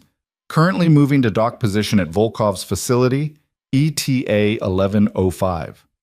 Volkov's people are in place? DeLuca asked. Full security team. Sergey's running the operation personally. 3 trucks waiting for transfer, drivers pre-screened. Everything proceeding according to their plan. Which is now our plan, Rita added, not looking up from her laptop. I've confirmed all documentation updates are locked in. Even if they tried to restore from backup, they'd get the same information. Lena sat in the corner, feeling useless and overwhelmed. Her part was done. Now she could only watch. At 11:09, the Mariana docked. The feed from a traffic camera 3 blocks away showed distant activity, trucks moving, people working efficiently in the harsh glow of dock lights. It looked professional, practiced, completely routine. Transfers beginning, Marcus said. First trucks loading now. DeLuca watched with the intensity of someone waiting for a specific moment. Vincent reported my Port Authority meeting to Volkov this afternoon. As far as they know, I have no idea what's happening tonight. Where are you really? Lena asked. About 4 blocks from where Volkov thinks I am. Close enough to respond if something goes wrong, far enough to maintain deniability. He checked his watch. The trucks will head to their destinations based on the manifest data, which now sends them to warehouses Volkov controls instead of ones connected to my network. What happens when his people realize the trucks arrived at the wrong place? They'll try to reroute, but by then, federal agents will have received an anonymous tip about illegal weapons moving through the harbor. They'll trace the shipment, find it at Volkov's warehouses, and discover documentation showing he's been running this operation for months. It was elegant in a brutal sort of way. Volkov had built the trap for DeLuca and was now walking into it himself. First truck's departing, Marcus announced. On the screen, a semi pulled away from the dock, heading toward the highway. 2 more followed at measured intervals. Now we wait, DeLuca said.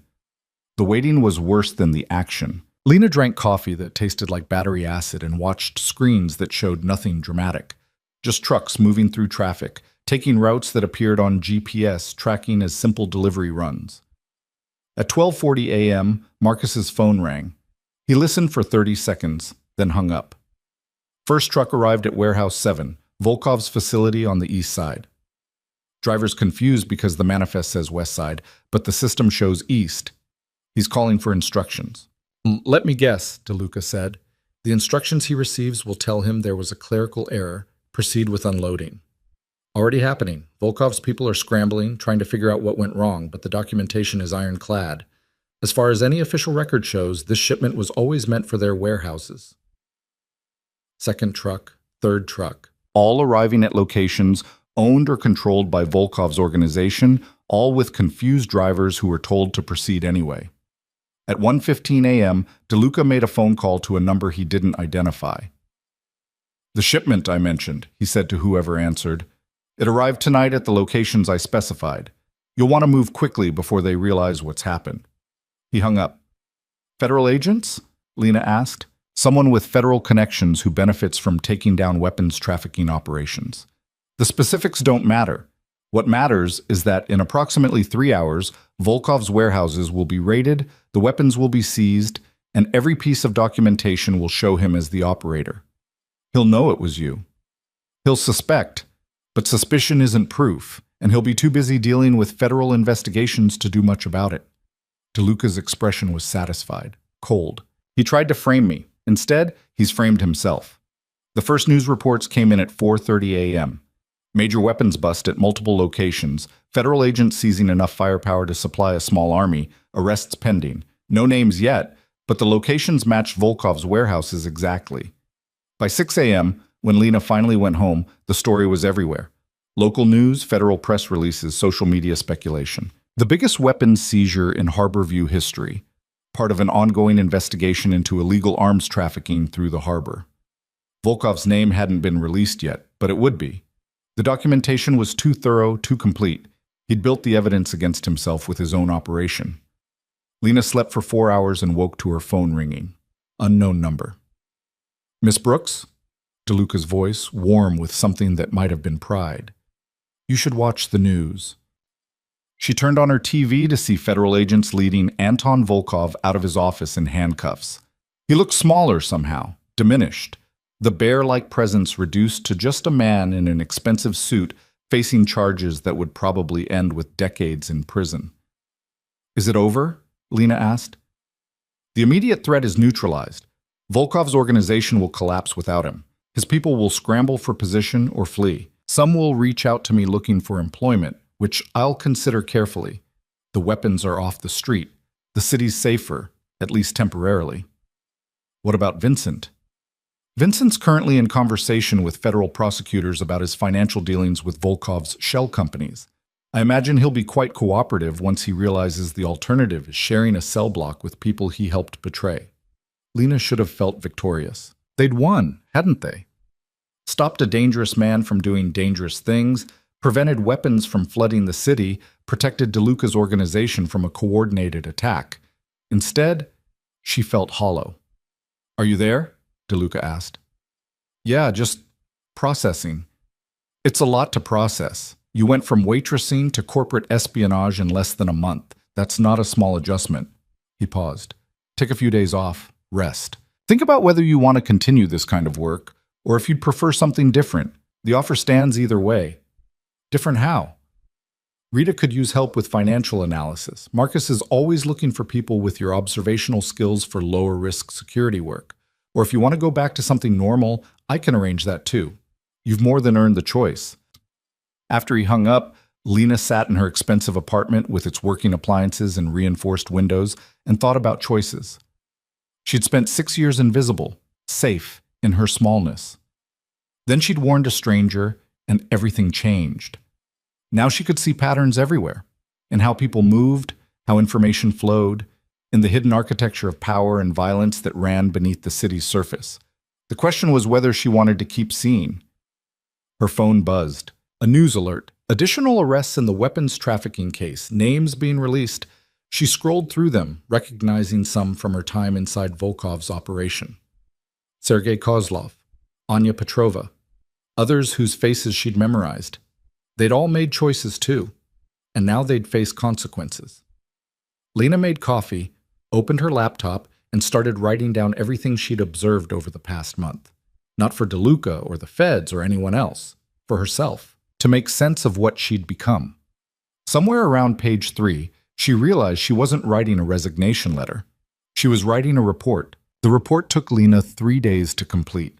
She documented everything she'd noticed during the Volkov operation, patterns she'd seen, mistakes that had almost gotten her caught, observations about how information moved through criminal organizations, things Marcus hadn't taught her because you couldn't teach them. You had to live them. When she finished, she sent it to DeLuca without a cover note.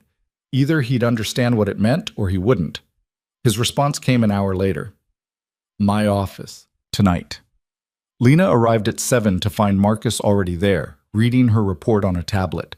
He looked up when she entered, and something in his expression had shifted. Not quite respect. She'd earned that already, but recognition. Like he was seeing someone who'd crossed a threshold he remembered crossing himself. "This is good work," he said simply. "Professional level. I just wrote down what I saw. That's the skill. Most people see without seeing. You catalog, analyze, make connections." He handed the tablet to DeLuca, who'd been reading over his shoulder. "She's got instincts you can't train." DeLuca scrolled through the document again, stopping on a section where Lena had outlined how Volkov's security had almost caught her and what she'd learned from it. "You flagged something here I missed," he said, "about Anya checking her watch before leaving the restaurant that night. You thought it meant she was timing something. She checked it twice in 3 minutes. People don't do that unless they're waiting for a specific window. Which means the dinner meeting had a time component we didn't account for. If we'd accepted Volkov's invitation for Thursday, we'd have walked into something coordinated down to the minute." DeLuca set down the tablet. That kind of observation saves lives. Lena felt heat creep up her neck. Praise from DeLuca was rare enough to be uncomfortable. "So what happens now?" she asked. "Volkov's arrested, his operations collapsed. Do I just wait for the next crisis? That depends on what you want. I told you to take time, think about whether you want to continue this work. Have you?" She had. 3 days of sleeping poorly and replaying every moment when things could have gone catastrophically wrong. 3 days of reading news coverage about the weapons bust and thinking about what would have happened if they'd failed. 3 days of being alone in her apartment, feeling like she was waiting for her real life to start. "I want to keep working," Lena said, "but I need to understand what that means. The Volkov thing was reactive. Someone came after you. We stopped them. Is that what this job is? Waiting for threats and responding?" DeLuca exchanged a look with Marcus that suggested they'd discussed this already. "Sometimes," DeLuca said, "but there's another component, prevention. Understanding threats before they materialize. That requires intelligence work, the kind you've shown aptitude for. You want me to spy on people. I want you to help me understand the landscape. Harborview's power structure is fluid. Volkov's arrest creates a vacuum. His shipping operations, his territory, his people, they don't just disappear. Someone will move to fill that space, and I need to know who before they become the next problem." Marcus pulled up a map on his tablet, the harbor district divided into color-coded zones. Volkov controlled about 40% of North Harbor shipping. That's gone. His people are scrambling. Some will try to hold territory, some will sell it to the highest bidder, some will flip to federal cooperation to reduce their sentences. The next few weeks will determine who ends up in control. "And you want that to be you," Lena said. "I want it to be someone predictable, someone I can work with or work around. The worst-case scenario is fractured control, 5 or 6 small operators fighting over scraps, destabilizing the entire district." DeLuca zoomed in on the map. "I've already had 3 different groups reach out asking for meetings. Former Volkov people looking for protection, independent operators seeing opportunity, and at least one outside organization testing whether now's the time to move into Harborview. Which one worries you most?" "The outside group, local operators, I understand. We have history, shared interests, rules we generally follow. But outsiders don't know those rules and don't care about stability. They see chaos as opportunity." Lena studied the map, trying to see what DeLuca saw. The color-coded zones showed territory and influence, but beneath that was something else. Relationships, debts, the invisible web of who owed whom and who'd die before betraying which loyalty. "You need someone to go to these meetings and tell you what's real versus what's performance," she said slowly. "Exactly. Marcus can assess security threats, physical dangers, but you can assess intent. Whether someone's negotiating in good faith or buying time, whether they're scared or confident or desperate. That intelligence is worth more than muscle." It made sense. It also meant putting herself in rooms with dangerous people who'd have every reason to see her as a threat if they knew what she was really doing. "How would this work practically?" Lena asked. Rita spoke up from her laptop in the corner. Lena hadn't even noticed her there. "You'd attend meetings as DeLuca's representative or advisor, sometimes openly, sometimes as background. You'd observe, report, help us decide which alliances to pursue and which to avoid. And when someone realizes I'm assessing them, they won't," DeLuca said with certainty. "Because you're not obviously assessing. You're just present, taking notes maybe or handling logistics. People talk around you because they don't register you as a threat." Marcus added, "We'd also have you do preliminary reconnaissance, meet with lower-level people before DeLuca commits to anything significant. You'd pose as someone looking for work, a neutral party facilitating introductions, whatever makes sense for the situation." Lena thought about hiding under Anya's desk, about the weapons manifests and the near misses, and the constant low-level terror that had defined the Volkov operation. Then she thought about going back to Sal's diner, to being invisible in a way that meant not mattering. "What's the pay?" she asked. DeLuca named a figure that was double what he'd initially offered. "That's too much. It's appropriate for someone with your skills and the risks involved. You'll also get hazard bonuses for particularly dangerous assignments and full medical coverage, which you should probably use to talk to someone about the stress. This work takes a toll." The practical concern surprised her. "You want me to see a therapist?" "I want you functional long-term. Burnout is real. Trauma accumulates. Rita sees someone twice a month. So does Marcus, though he'll deny it." Marcus didn't deny it, which was answer enough. "Okay," Lena said. "I'm in. What's first?" The first assignment came faster than expected. The outside group that had contacted DeLuca wanted a face-to-face meeting, neutral ground, just preliminary discussions about whether their interests aligned. They called themselves the Coastal Collective, which sounded like a farmers market organization, but apparently controlled significant shipping operations in 3 other port cities. "They're expanding," DeLuca explained during the briefing, "looking for a foothold in Harborview now that Volkov's gone. They've reached out to me, to the Port Authority, and probably to every other operator who might have influence." "What do they want?" Lena asked. "Access, shipping routes, warehouse space, protection from local interference. In exchange, they're offering profit sharing and what they call professional cooperation." Marcus snorted. "Which means they want to use our infrastructure without actually integrating into local power structures. Take profits, avoid responsibilities." "Exactly. But they might be useful if managed correctly, or they might be a problem that grows if we ignore it." DeLuca pulled up photos of 3 people.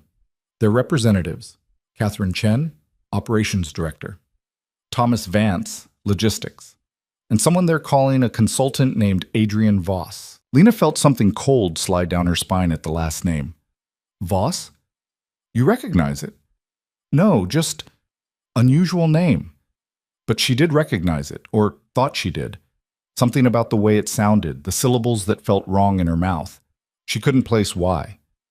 The photo showed a man in his early 40s, unremarkable features, the kind of face you'd forget 5 minutes after seeing it. Brown hair, average build, wearing a suit that was expensive without being flashy. But his eyes in the photograph were calculating, predatory, in a way that made Lena's instincts scream. "What's his background?" she asked. "Unclear. No criminal record, no significant digital footprint. He appeared in the collective's organization about 6 months ago, and since then they've been much more aggressive in their expansion." DeLuca studied the photo like he was trying to read something in it. "That concerns me. People who are invisible by choice usually have good reasons." Marcus leaned forward. "I ran background on all 3. Chen and Vance check out. Long histories in legitimate shipping, some connections to gray market operations, but nothing prosecutable. Voss, though, he's a ghost. No employment history before 6 months ago, no social media, nothing. Either he's using an alias or he's been scrubbed." "Witness protection?" Lena suggested. "Possible. Or intelligence community? Someone who needed a new identity, or just someone very good at staying hidden." Marcus pulled up another screen showing what little information existed. "Point is, we don't know what we're dealing with, which makes this meeting higher risk than normal." DeLuca turned to Lena. "You'll attend with me. Official role is junior associate, there to take notes and observe. Actual role is to read Voss specifically. I want to know what he wants, what he's hiding, and whether he's someone we can work with or someone we need to avoid." "When's the meeting?" "Tomorrow. Lunch at the Maritime Club, neutral territory, public enough to discourage violence, but private enough for frank discussion." The Maritime Club was the kind of restaurant where Lena had never eaten and probably never would on her own salary. White tablecloths, waiters who moved like they'd been choreographed, prices that weren't listed because if you had to ask, you couldn't afford it. She wore one of the professional outfits Marcus had helped her select. Charcoal gray suit, minimal jewelry, hair pulled back in a way that suggested competence without personality. The goal was to be present without being memorable. DeLuca arrived separately, meeting her in the lobby. He wore a navy suit that probably cost more than Lena's first car and carried himself with the easy confidence of someone who belonged anywhere he decided to be. "Remember, he said quietly while they waited to be seated. You're observing, not participating. Let me handle the conversation. You just watch and note anything that feels off. What if they address me directly? Answer briefly, defer to me for anything substantive. You're junior enough that they shouldn't expect you to have authority. The Coastal Collective's representatives were already seated when the host led them to a private room. Catherine Chen stood to greet them. Mid-30s, sharp suit, handshake like she was making a point. Thomas Vance nodded from his seat, older and tired-looking, the kind of person who'd spent decades in shipping and had the stress lines to prove it. Adrian Voss remained seated. He smiled when DeLuca approached, polite and utterly empty. Mr. DeLuca, thank you for meeting with us. Mr. Voss, I appreciate the invitation. DeLuca shook his hand, then gestured to Lena. My associate, Lena Brooks. She'll be sitting in. Voss's eyes flicked to Lena, dismissed her in half a second, and returned to DeLuca. Of course, please sit. The lunch proceeded with the careful choreography of professional negotiation. Chen outlined the collective's operations, their expansion plans, how they envisioned working with established Harborview operators. Vance discussed logistics, shipping routes, warehouse requirements, customs facilitation. Voss said very little, but Lena watched him, watched how he touched his water glass before Chen made certain points, a tiny signal she picked up on and adjusted her presentation, watched how his foot tapped twice under the table when Vance started talking about customs, and Vance immediately shifted topics, watched how he smiled at DeLuca's questions without the smile reaching his eyes. He was running this meeting. Chen and Vance were skilled professionals, but Voss was in control. The question, DeLuca said when Chen finished her pitch, is what you're really offering. Access to your shipping network is valuable, but you're asking for significant concessions in return. Warehouse space, route protection, integration with local operations. That's not cooperation, that's colonization. Strong word, Chen said, but she glanced at Voss before continuing. Accurate word, DeLuca replied. You're asking to use our infrastructure without contributing to its maintenance or protection. When local problems arise, who handles them? When federal attention increases, who takes the risk? Voss leaned forward slightly. Those are reasonable concerns. Perhaps we should discuss specific terms rather than theoretical frameworks. What would make this arrangement work for you, Mr. DeLuca? His voice was pleasant, reasonable, and Lena's skin crawled. I'd need guarantees, DeLuca said, that your operations won't draw undue attention, that you'll respect existing territorial agreements, that we're partners, not landlord and tenant. All reasonable. We're prepared to formalize those guarantees. Voss smiled again. In fact, we've drafted a preliminary agreement that addresses most of your concerns. Perhaps Ms. Brooks could review it while we discuss the broader strategic picture? He produced a folder, offered it to Lena. She took it, feeling like she'd just accepted something heavier than paper. The document was dense, legal language, specific terms, percentages, and timelines. But as she skimmed it, certain clauses jumped out. Dispute resolution through arbitration selected by the collective. Automatic renewal unless terminated with 6 months' notice. Penalties for breach of contract that seemed designed to make leaving impossible once you'd committed. It was a trap dressed up as a partnership. Lena caught DeLuca's eye, gave the smallest shake of her head. He nodded almost imperceptibly. This is comprehensive, DeLuca said, not reaching for the folder. Perhaps too comprehensive for a preliminary agreement. I'll need my legal team to review it, along with my financial people. These aren't decisions to make over lunch. Voss's smile didn't waver. Of course. We're not asking for immediate commitment, just initial interest. You have it.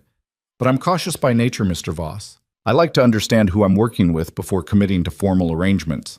Understandable. What would you like to know?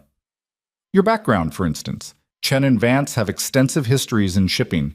You appear to have materialized from nowhere 6 months ago. The temperature in the room dropped 5 degrees. Voss's smile finally shifted, becoming something sharper. I prefer to keep my past private. It's not relevant to our current business. It's relevant to me. I don't partner with ghosts. Then perhaps we're not a good fit.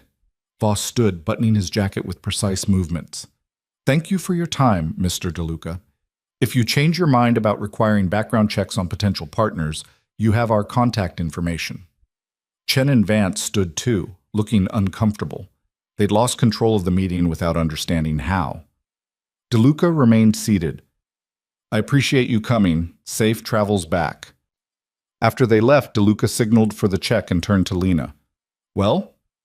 He's lying about something big. The contract's designed to lock you in permanently, and he's definitely running their operation, not Chen.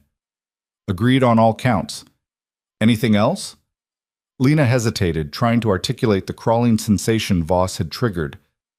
He's not just a consultant, he's someone who needs to stay hidden, and he's using the collective as cover. When you pushed on his background, he didn't get defensive. He got cold, like you'd crossed a line. Which means he's either running from something or toward something, and either way, we don't want to be in the middle of it. DeLuca signed the check. Good catch on the contract. I'd have spotted it eventually, but you saved us time. Outside in DeLuca's car, heading back to the office, Marcus called. How'd it go?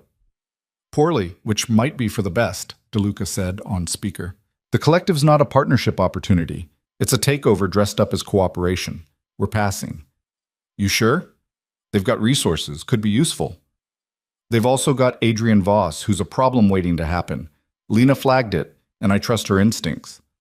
After the call ended, they drove in silence for a while before Lena asked the question that had been bothering her. What if they don't take no for an answer? Then they'll try to establish operations in Harborview without our cooperation, which will bring them into conflict with other local operators. They'll either adapt to how things work here, or they'll fail. Either way, it's not our problem unless they make it one. Except Lena had seen how Voss looked when DeLuca declined his offer.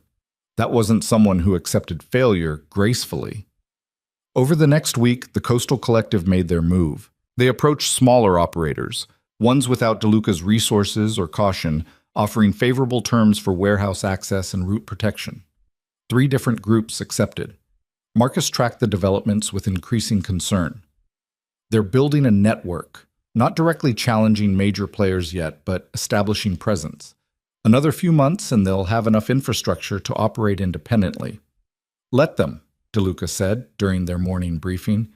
As long as they stay in their lane and don't disrupt existing arrangements, they're not worth the energy to oppose. But Lena noticed something the others missed. The warehouses the collective had leased were all within a specific geographic area, a corridor running from the North Docks through the commercial district to the highway interchange. It looked random until you mapped it out. She pulled up a detailed city map on her laptop, marked the locations, and felt her stomach drop. They're building a supply route, she said, interrupting whatever DeLuca and Marcus were discussing. Look.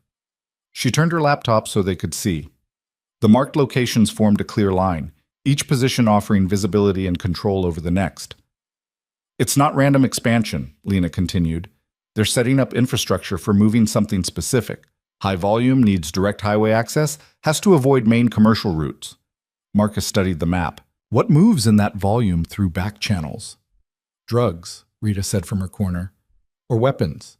Something illegal enough to need this kind of careful routing, but profitable enough to justify the infrastructure investment. DeLuca's expression hardened. Which means they lied.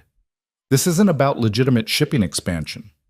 And if they're moving drugs or weapons through our territory without clearing it, Marcus didn't finish the sentence. He didn't have to. It was exactly what Volkov had tried to do. We need to know what they're planning, DeLuca said. Specifically, what they're moving, when, and who's buying. Lena, I need you inside. Her stomach twisted. Inside how? They know I work for you now. Not with the collective, with one of their new partners. Small operation called Pacific Freight, just leased warehouse space from the collective last week. I have a contact there, someone who owes me a favor. You'd go in as an administrative hire, same cover as Volkov's operation. And if Voss recognizes me? Why would he? You were furniture at that lunch, took notes and said nothing. As far as the collective knows, you're a junior employee with no significance. DeLuca pulled up information on Pacific Freight. The owner, Raymond Torres, he's not sophisticated. Runs a small legitimate operation, probably took the collective's deal without understanding the implications. You'd be there to watch what the collective's actually doing with his warehouse space. Lena looked at the information, at Raymond Torres's photo showing a middle-aged man with worry lines and tired eyes. Someone in over his head, probably. When would I start? Tomorrow, if you're willing. Torres is expecting someone I'm sending to help with inventory management. He thinks it's a favor from me, helping him scale up his operation now that he's got collective backing. And my actual job? Document everything. Shipment manifests, timing patterns, who's coming and going, same as before, but we're looking for specific evidence of what the collective's really moving. Marcus added, and if you spot Adrian Voss anywhere near that warehouse, you get out immediately. Don't wait, don't try to hide. Just leave and call me. The urgency in his voice made it clear this wasn't standard caution. What do you know about Voss that you're not saying? Lena asked. DeLuca and Marcus exchanged looks. I made some calls, Marcus said finally. Reached out to contacts in other cities where the collective operates. Voss's name came up in connection with 3 different investigations: drug trafficking, weapons smuggling, and a money laundering operation. Never charged, never arrested, but present around the edges of all 3 cases. So he's got federal protection? Or he's very good at staying one step ahead of evidence. Either way, he's dangerous. More dangerous than Volkov because he's smarter about it. Rita pulled up financial data. I've also been tracking the collective's money. They're funding this expansion through shell companies, same pattern as Volkov used, but the amounts are bigger. We're talking millions in infrastructure investment over just 3 weeks. That's not normal business expansion. That's preparation for something major.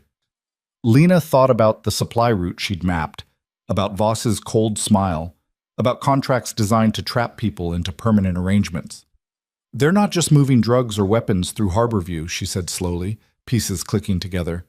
They're planning to take over the whole distribution network. Use these small operators like Torres as cover, build the infrastructure, then either buy out or eliminate the major players who won't cooperate. DeLuca nodded. That's my assessment too. The question is timeline. How long before they're ready to move? And can we stop them before they establish enough presence to make removal impossible? I'll take the job at Pacific Freight, Lena said, but I want backup. Someone watching the warehouse, ready to pull me out if things go wrong. Marcus will handle it personally, DeLuca promised. You'll have full support. But Lena, this is more dangerous than the Volkov operation. He was local, predictable. Voss is something else. If your instincts say run, you run. Understood? She understood. She took the job anyway. Pacific Freight operated out of a warehouse that had seen better decades. Peeling paint, roll-up doors that squeaked, the persistent smell of diesel and old cardboard. Raymond Torres met Lena at the door, shaking her hand with genuine gratitude. Mr. DeLuca said you could help get our systems organized, he said, leading her inside. Since the collective's partnership started, volumes increased 300%. I can barely keep track anymore. The warehouse floor was chaos, pallets stacked haphazardly, paperwork scattered across a makeshift office desk, workers moving boxes without apparent system or oversight. When did the collective's shipments start arriving? Lena asked. About 4 days ago. They're using the North Bay for their inventory, keeping it separate from my regular clients. Torres pointed to a sectioned-off area with newer-looking shelving. They handle their own loading and unloading. I just provide the space. Do you know what they're storing? Electronics, they said. High-value items that need climate control, which is why they wanted this specific warehouse. He looked uncomfortable. I don't ask too many questions. The money's good, and DeLuca vouched for them. Lena made a mental note to tell DeLuca that Torres thought he'd endorsed the collective. Someone was lying to someone, and she needed to know who. She spent the first day organizing Torres's legitimate inventory, creating systems that actually made sense, earning his trust by making his life easier. But she watched the collective section carefully. 3 trucks arrived that first day. Each one parked in the North Bay for exactly 20 minutes. Workers unloaded specific crates marked with codes that didn't match standard shipping manifests. Then the trucks left. The workers, clearly not Torres's regular people, moved with military efficiency. Lena photographed the crate codes when no one was looking, sent them to Rita for analysis. Rita's response came back within an hour. Those codes don't match any legitimate shipping system I can find. Custom inventory tracking, probably. Which meant the collective was running a parallel operation invisible to standard logistics tracking. Day 2, Lena volunteered to help with inventory in the North Bay. Torres was grateful. His people were overwhelmed and gave her access without question. The crates contained electronics, like Torres had been told, but wrapped in very specific ways, packed with materials designed to block X-ray scanning and density detection. Lena had seen enough from her briefings to recognize smuggling preparation when she saw it. She managed to open one crate when the workers took their break. Inside, phones, hundreds of them, still in packaging, various models and carriers. Not drugs, not weapons, phones. She photographed the contents, closed the crate carefully, and tried to understand why the Coastal Collective would smuggle phones through an elaborate underground network. Marcus called that night. Burner phones. They're setting up a communication network that's untraceable, probably for coordinating whatever their main operation is. That seems like a lot of infrastructure for phone distribution, unless they're planning something that requires secure communication for hundreds of people simultaneously. Military-grade operation security. The implications made Lena's hands shake. This wasn't just smuggling. This was preparation for something coordinated and large-scale. Day 3, Adrian Voss showed up at the warehouse. Lena saw him through the office window, walking the North Bay with 2 associates she didn't recognize. Her heart kicked into overdrive. She ducked behind a filing cabinet, pulled out her phone, texted Marcus, "Voss is here." His response was immediate. "Stay hidden. Do not engage. I'm 5 minutes out." But Voss was walking toward the office. Lena looked around frantically. The office had 2 doors, one to the warehouse floor where Voss was approaching, one to a back hallway that led to the loading docks. She grabbed her jacket and backpack, trying to look like she was leaving for lunch rather than fleeing. The door opened. "Can I help you?" Torres's voice, confused. "Just inspecting our inventory space." Voss's voice, pleasant and dangerous. "And who's this?" Lena turned, forcing her expression neutral. Voss stood in the doorway, those predator eyes focusing on her. "Lena Brooks," she said. "Inventory management. Mr. Torres hired me to help organize the warehouse." Recognition didn't flicker across Voss's face. He looked at her the same way he had at the restaurant. Brief assessment, immediate dismissal. "I see. And you have access to our storage area?" "I help coordinate all inventory in the facility. Mr. Torres asked me to make sure everything's tracked properly." "Commendable," Voss smiled. "I'm sure you'll maintain appropriate discretion about our operations here." "Of course, client confidentiality is standard." He studied her for another moment, then nodded. "Good. Carry on." He left, and Lena's knees almost gave out. Torres looked worried. "Was that okay? I didn't think—" "It's fine," Lena assured him, her voice steadier than she felt. "I'm going to take lunch now. Back in an hour." She made it to her car before the shaking started. Marcus found her in a coffee shop 3 blocks away, sitting in the corner booth with her hands wrapped around a cup she hadn't touched. "You all right?" He didn't recognize me, looked right at me and didn't remember. She laughed, the sound slightly unhinged. "I'm that forgettable." "In this business, that's a survival trait." Marcus sat across from her. "What was he doing there?" "Inspecting, making sure Torres is complying with whatever arrangement they have." Lena pulled out her phone, showed Marcus the photos.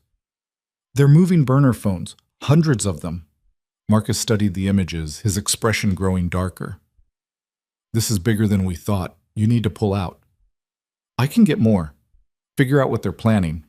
"No, Voss being there personally means this operation's important enough to warrant his attention. That makes it too dangerous for you to keep pushing." He stood. "Come on. We're telling DeLuca you're done at Pacific Freight." But as they walked to Marcus's car, Lena spotted something that made her stop. Across the street, parked in a loading zone, was a black SUV.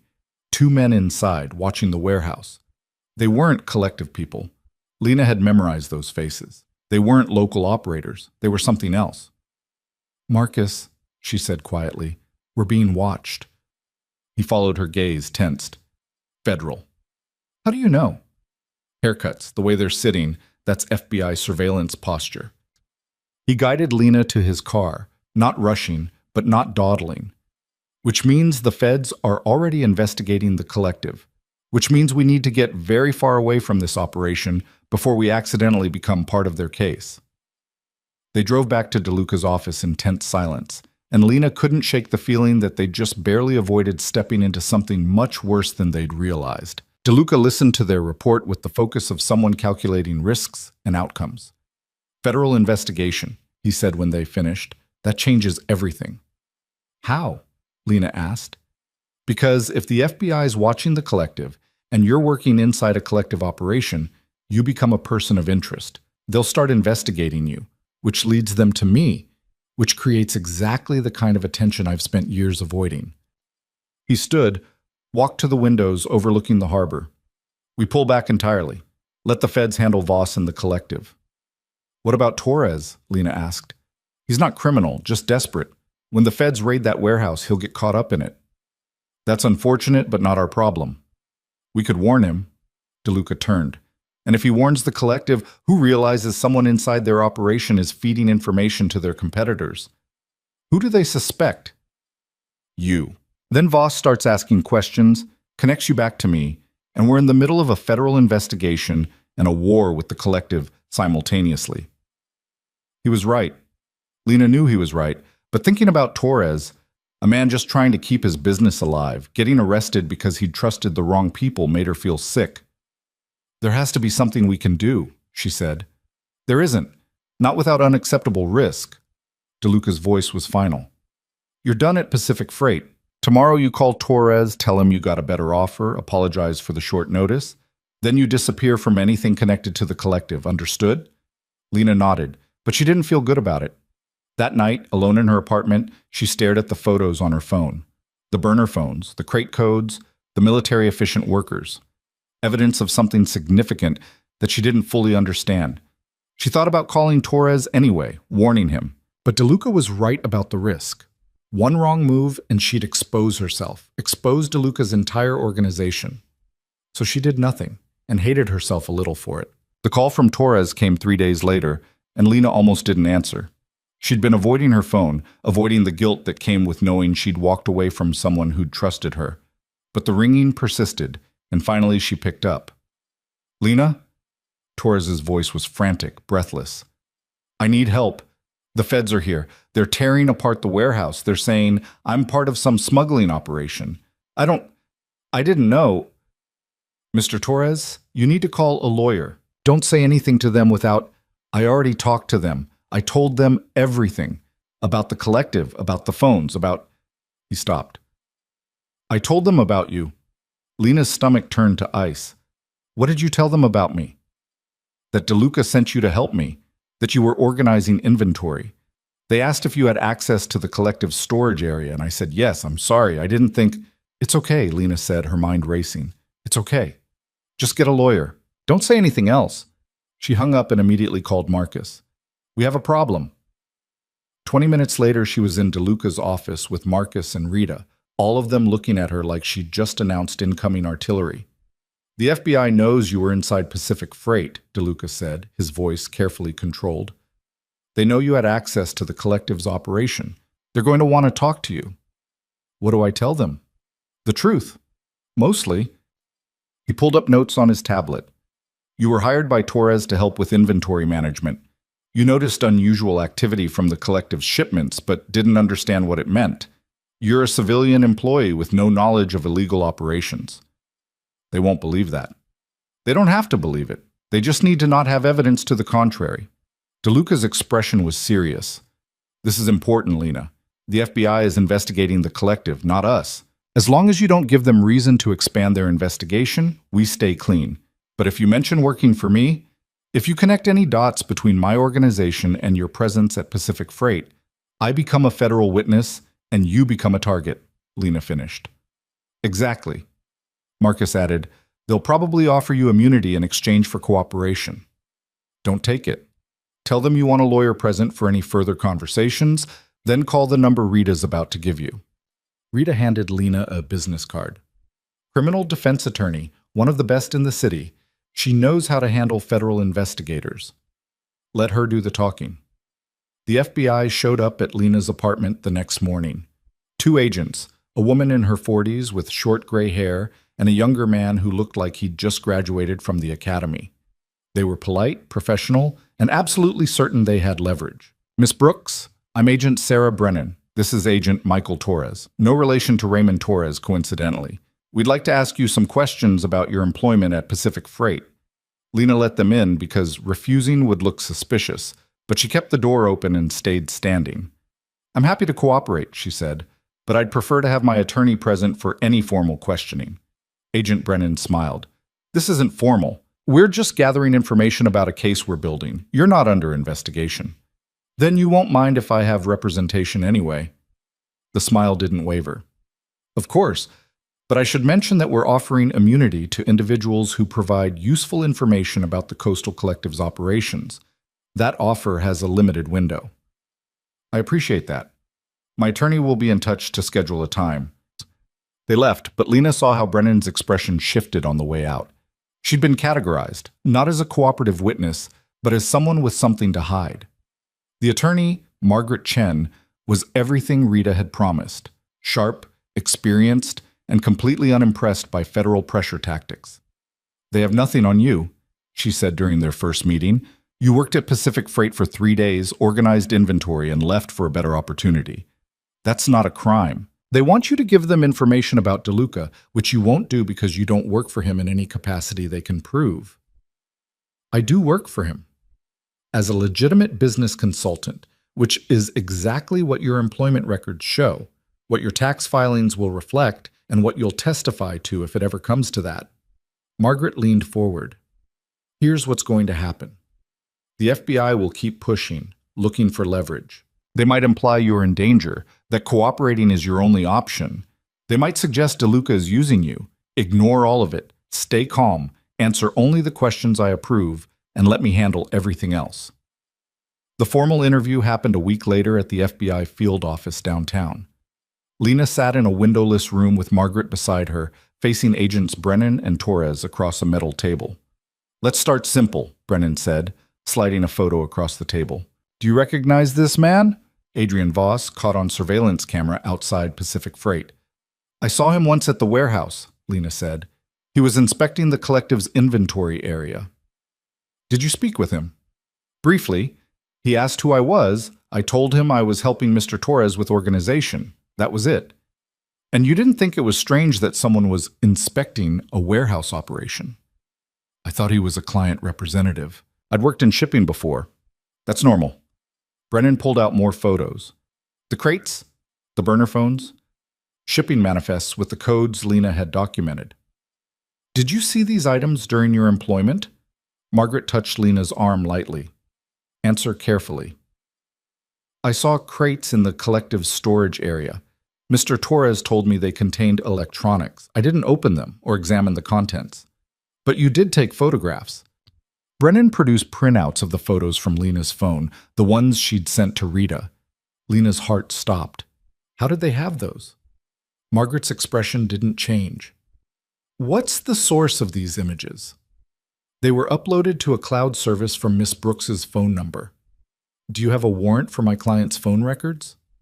"We have a warrant for Raymond Torres's business communications, which included messages from Miss Brooks containing these images." Torres had never deleted their text exchanges. Of course he hadn't. "My client took inventory photos as part of her job responsibilities," Margaret said smoothly. "Standard practice in warehouse management. If you're suggesting that's evidence of criminal activity, you'll need to be more specific." The interview continued for another hour, circling the same questions from different angles. Lena stuck to her story. She was a civilian employee. She documented inventory. She didn't know about any illegal operations. Margaret deflected anything more substantive. Finally, Brennan sat back. "Miss Brooks, we know you're connected to Marco DeLuca. We know he has extensive operations in Harborview that exist in gray areas of the law. We're not interested in pursuing him for those activities. We're focused on the Coastal Collective. But we need to understand the relationship between DeLuca's organization and theirs." "My client has no such knowledge," Margaret said. "Then why was she inside a collective operation taking photographs?" "Doing her job.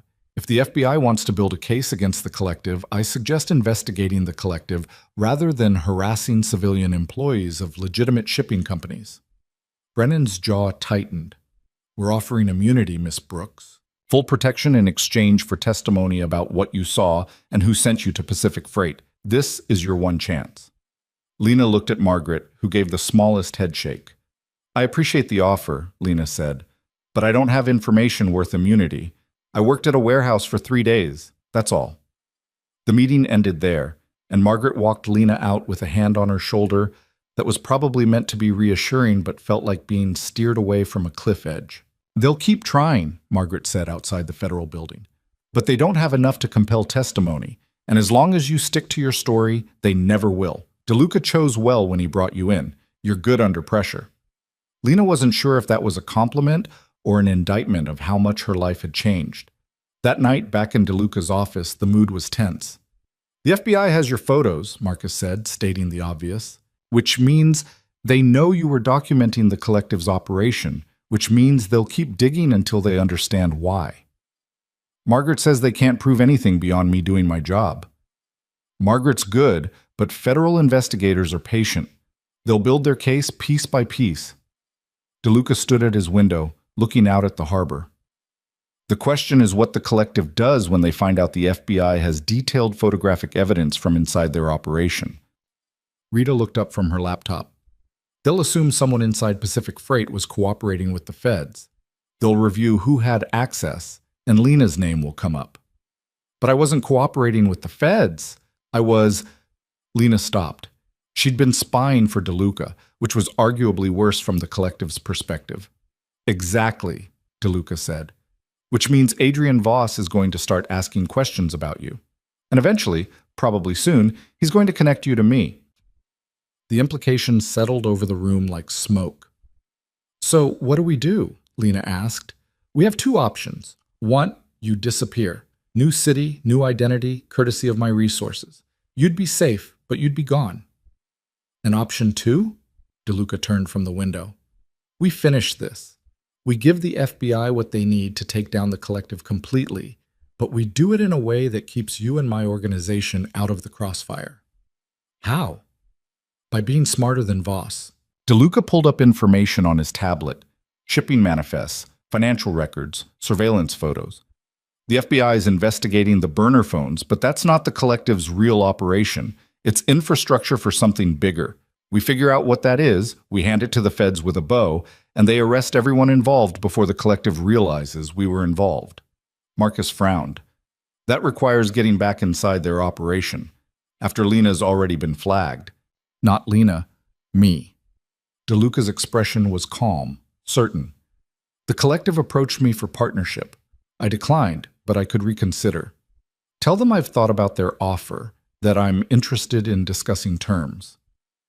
They'll be suspicious, Rita said. Of course they will. But they're also opportunistic. If I'm offering cooperation, Voss will take the meeting to see what I know and what I want. That gives us access. Lena understood where this was going. And while you're meeting with Voss, someone else is gathering evidence about their real operation. Exactly. Rita can track their financial movements remotely. Marcus can coordinate surveillance, and you, DeLuca looked at her. You're the one who sees patterns. I need you to analyze everything we gather and figure out what the collective's actual endgame is. It was risky, possibly stupid, but sitting around waiting for either the FBI or the collective to make a move felt worse. When do we start? Lena asked. DeLuca made the call that night, speaking to Catherine Chen with a tone that suggested careful reconsideration rather than capitulation. I've been thinking about our conversation, he said. Perhaps I was too hasty in my assessment. I'd like to discuss terms again, if the offer still stands. Chen sounded surprised but pleased. Of course, Mr. DeLuca. I'm sure we can arrange something mutually beneficial. Would you be available to meet this week? Tomorrow, if possible.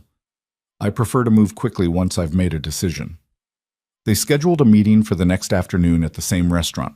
Neutral ground, public space, all the careful choreography of professional criminals pretending to be businessmen. This time, Lena wouldn't attend. She'd be in DeLuca's office with Rita, monitoring communications and analyzing data while Marcus coordinated physical surveillance. I don't like you going in alone, Marcus said while they prepared. I won't be alone. You'll have people positioned nearby. Not close enough to help if Voss decides this is a trap. It's not a trap. It's theater. DeLuca checked his watch. Voss wants to believe I'm reconsidering because he wants access to my distribution network. His ego will override his caution. Lena hoped he was right. The meeting started at 2 p.m. Lena watched from the office via a secure feed Marcus had set up. Nothing visual, just audio from a device DeLuca wore that looked like a regular watch. Chen and Vance were there again, along with Voss. The conversation started carefully, feeling out whether DeLuca's change of heart was genuine. "I appreciate you reconsidering," Chen said. "What changed your mind?" "Pragmatism. The collective's expanding regardless of whether I participate. Better to be part of that expansion than opposed to it." DeLuca's voice was smooth, convincing. "But I have conditions." "We expected you would," Voss said. "What do you need?" "Complete transparency about your operations in Harborview. I don't partner with people whose activities I don't understand. Whatever you're moving through Pacific Freight and the other warehouses, I need to know what it is, where it's going, and who's buying." A pause. Lena held her breath. "That's sensitive information," Chen said carefully. "Then we don't have a partnership. I'm not interested in being surprised by federal raids or gang violence because I didn't know what I was facilitating." DeLuca's tone was firm. Transparency or nothing. Another pause, longer. Then Voss spoke. "We're establishing a distribution network for pharmaceuticals. Legitimate product, but sourced through channels that bypass normal regulatory frameworks. The burner phones are for coordinating delivery drivers and ensuring communication security." It was a lie. Lena could hear it in how precisely Voss spoke, like he'd rehearsed the explanation. DeLuca apparently heard it too. "Pharmaceuticals, that's your story?" "It's the truth." "Then you won't mind if I verify that independently before committing resources?" Voss's voice cooled. "How would you verify it?" "I have people who can examine inventory, trace supply chains, standard due diligence for any major partnership. We'd prefer to keep operational details private until formal agreements are signed. And I'd prefer not to sign agreements based on incomplete information.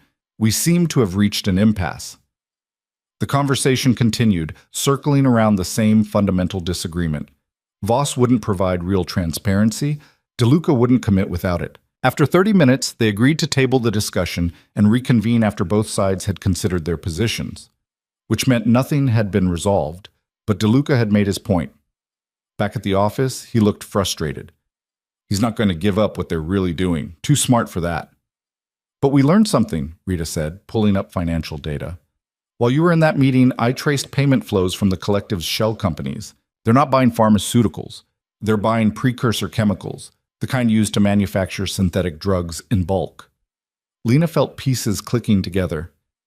"The burner phones aren't for distribution. They're for coordinating production facilities. And the warehouses aren't storage. They're manufacturing sites."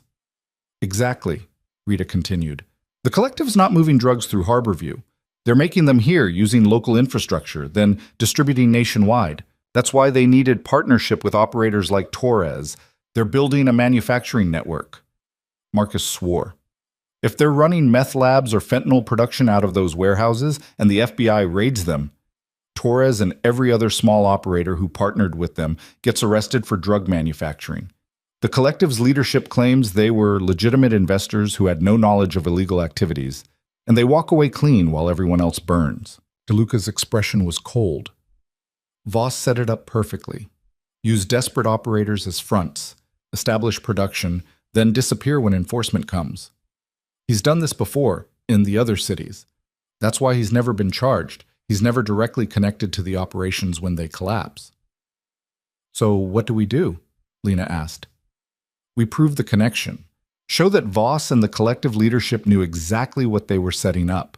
Get that evidence to the FBI before they raid the warehouses, so when arrests happen, they get everyone including Voss. How do we prove knowledge?" Rita smiled, and it wasn't pleasant. "By making them document it themselves." The plan Rita outlined was elegant and dangerous. She'd continue monitoring the collective's financial systems, but now she'd plant audit trails. Small discrepancies in the accounts that would force the collective to generate internal documentation explaining their actual operations. "Accountants hate unexplained variances," Rita explained. "If I make it look like money's disappearing or being misallocated, their financial team will create memos tracing where funds actually went. Those memos will reference the precursor chemicals, the manufacturing setup, everything they've been trying to keep hidden. And then those memos become discoverable evidence in a federal investigation," Marcus said, understanding the play. Exactly. We don't have to prove anything directly. We just have to make them prove it to themselves, then ensure the FBI finds the proof. How long will that take? DeLuca asked. A week, maybe 2. I need time to introduce the variances gradually so they don't trigger security reviews. But once the documentation exists, I can ensure it gets to the right people. DeLuca nodded. Do it, but carefully. If the collective suspects their systems are compromised, they'll burn everything and disappear, I know. Rita's fingers were already moving across her keyboard. I'll be careful.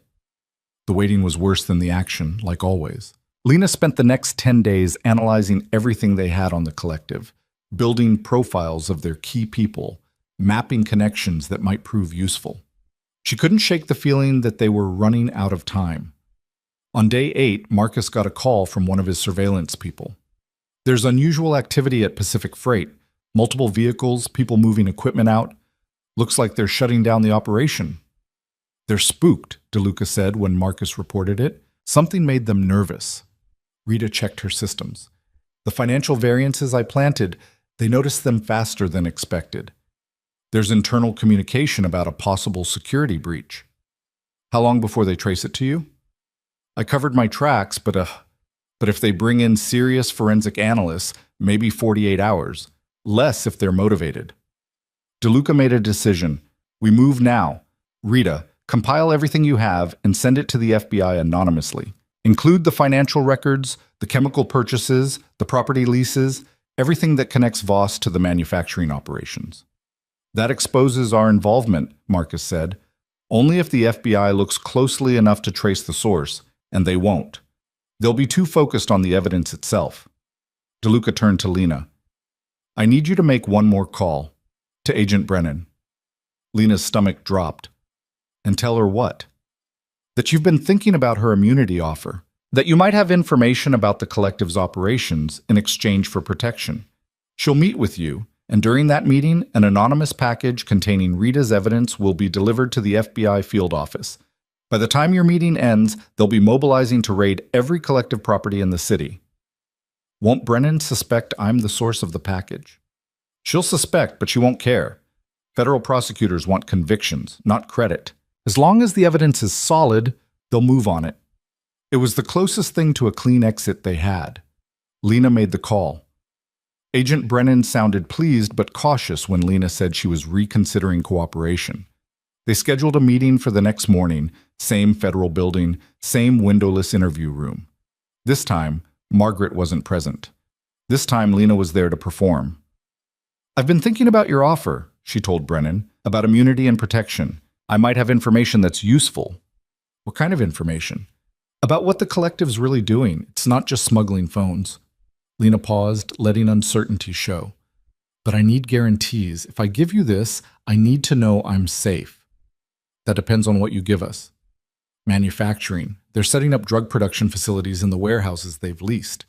Using local operators as fronts, so when you raid them, the collective leadership stays clean. Brennan's expression sharpened. How do you know this? I saw equipment being moved into Pacific Freight that didn't make sense for storage. Ventilation systems, specialized containers, and I overheard conversations about production schedules. It was mostly lies, but plausible lies. Brennan was buying it. We'll need specifics, locations, names, dates. I can provide what I remember, but I need immunity first in writing. They were still negotiating details when another agent entered the room, whispered something to Brennan. Her expression changed completely. Excuse me for a moment, Miss Brooks. She left, and Lena counted seconds. 1 minute. 5. 10. When Brennan returned, her entire demeanor had shifted to urgent professionalism. Miss Brooks, we're going to need to continue this conversation later. Something's come up that requires immediate attention. What happened? That's classified. But I want you to stay available. Don't leave the city. The anonymous package had arrived. The FBI was moving. Lena called Marcus from her car. They got it. Brennan cut the meeting short. She looked like someone had just handed her Christmas. Good. Get back here. We need to monitor how this unfolds.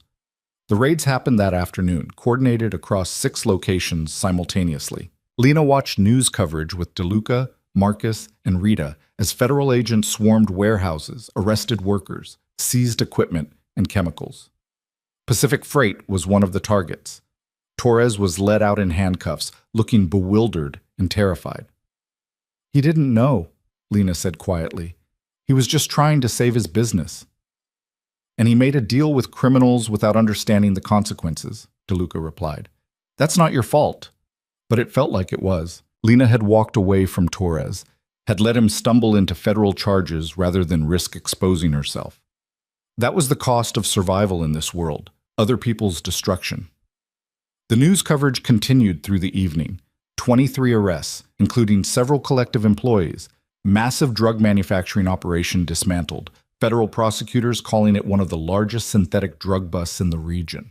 But no mention of Adrian Voss, or Catherine Chen, or Thomas Vance. They weren't at any of the warehouses, Marcus said, monitoring police scanners.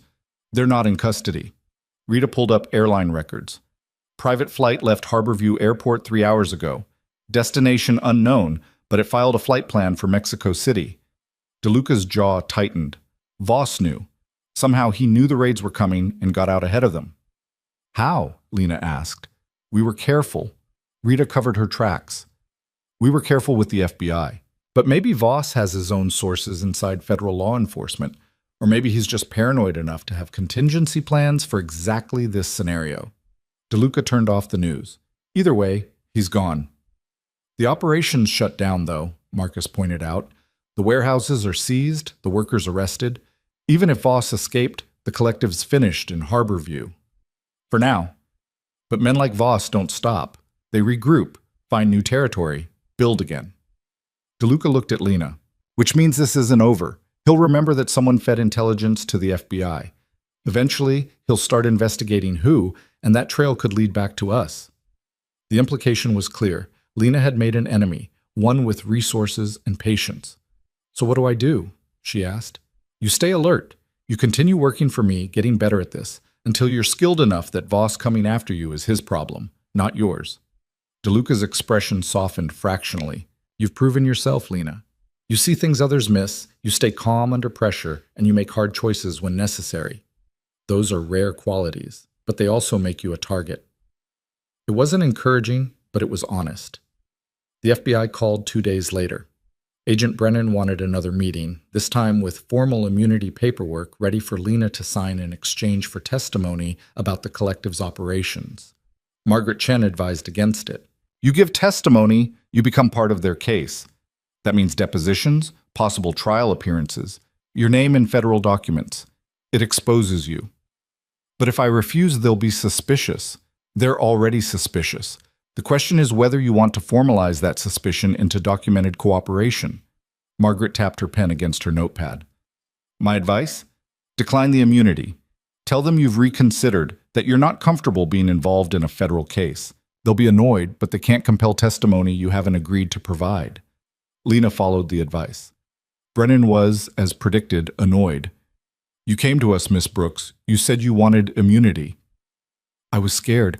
I thought I needed protection, but I've thought about it more and I don't want to be involved in this." "You're already involved. You worked at a facility that was manufacturing illegal drugs."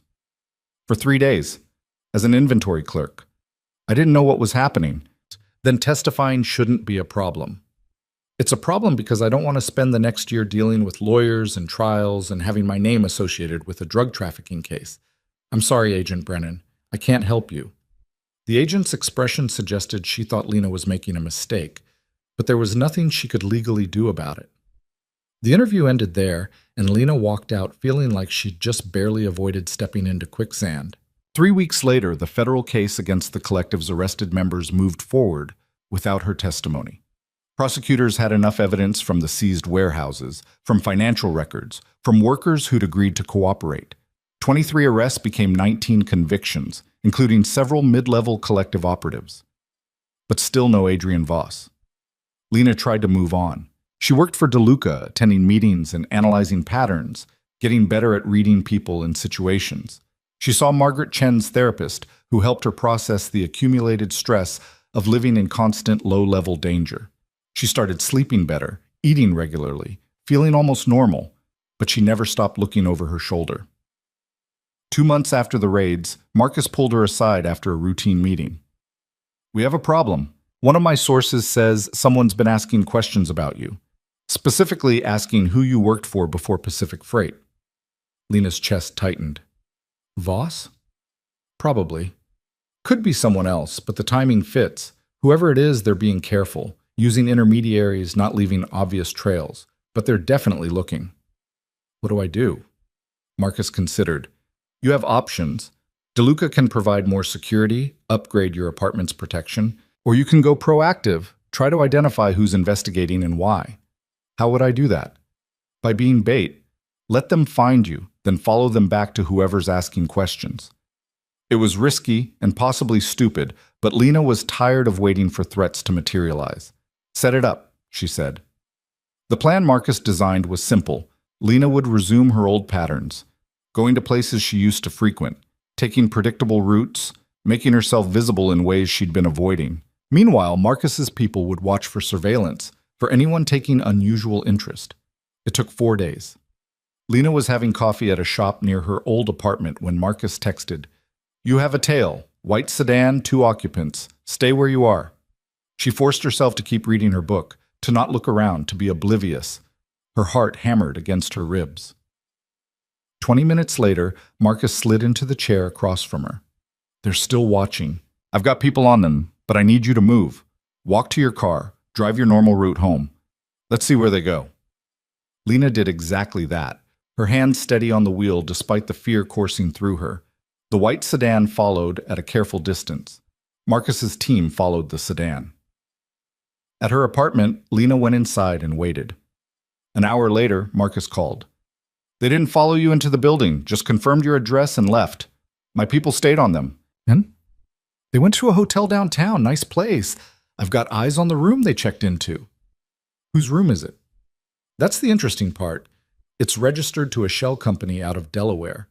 But the person who checked in?" Marcus paused. "It's not Voss. It's someone else. Someone who looks a lot like federal law enforcement." Lena's confusion must have shown in her silence. "The FBI is still investigating you," Marcus continued. "Not for crimes. They don't have evidence for that. But they want to know why you were really at Pacific Freight. Brennan thinks you were working for someone, and she's trying to figure out who." "So it's not Voss?" "Might be both. Might be that Voss put out inquiries, the FBI picked them up, and now everyone's curious." Marcus sounded tired. "Either way, you've got attention you don't want. We need to decide how to handle it." DeLuca's solution was characteristically direct.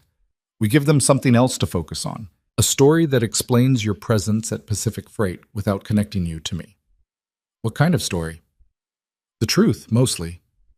You were working as inventory clerk. You noticed unusual activity. You documented it because you thought something illegal might be happening.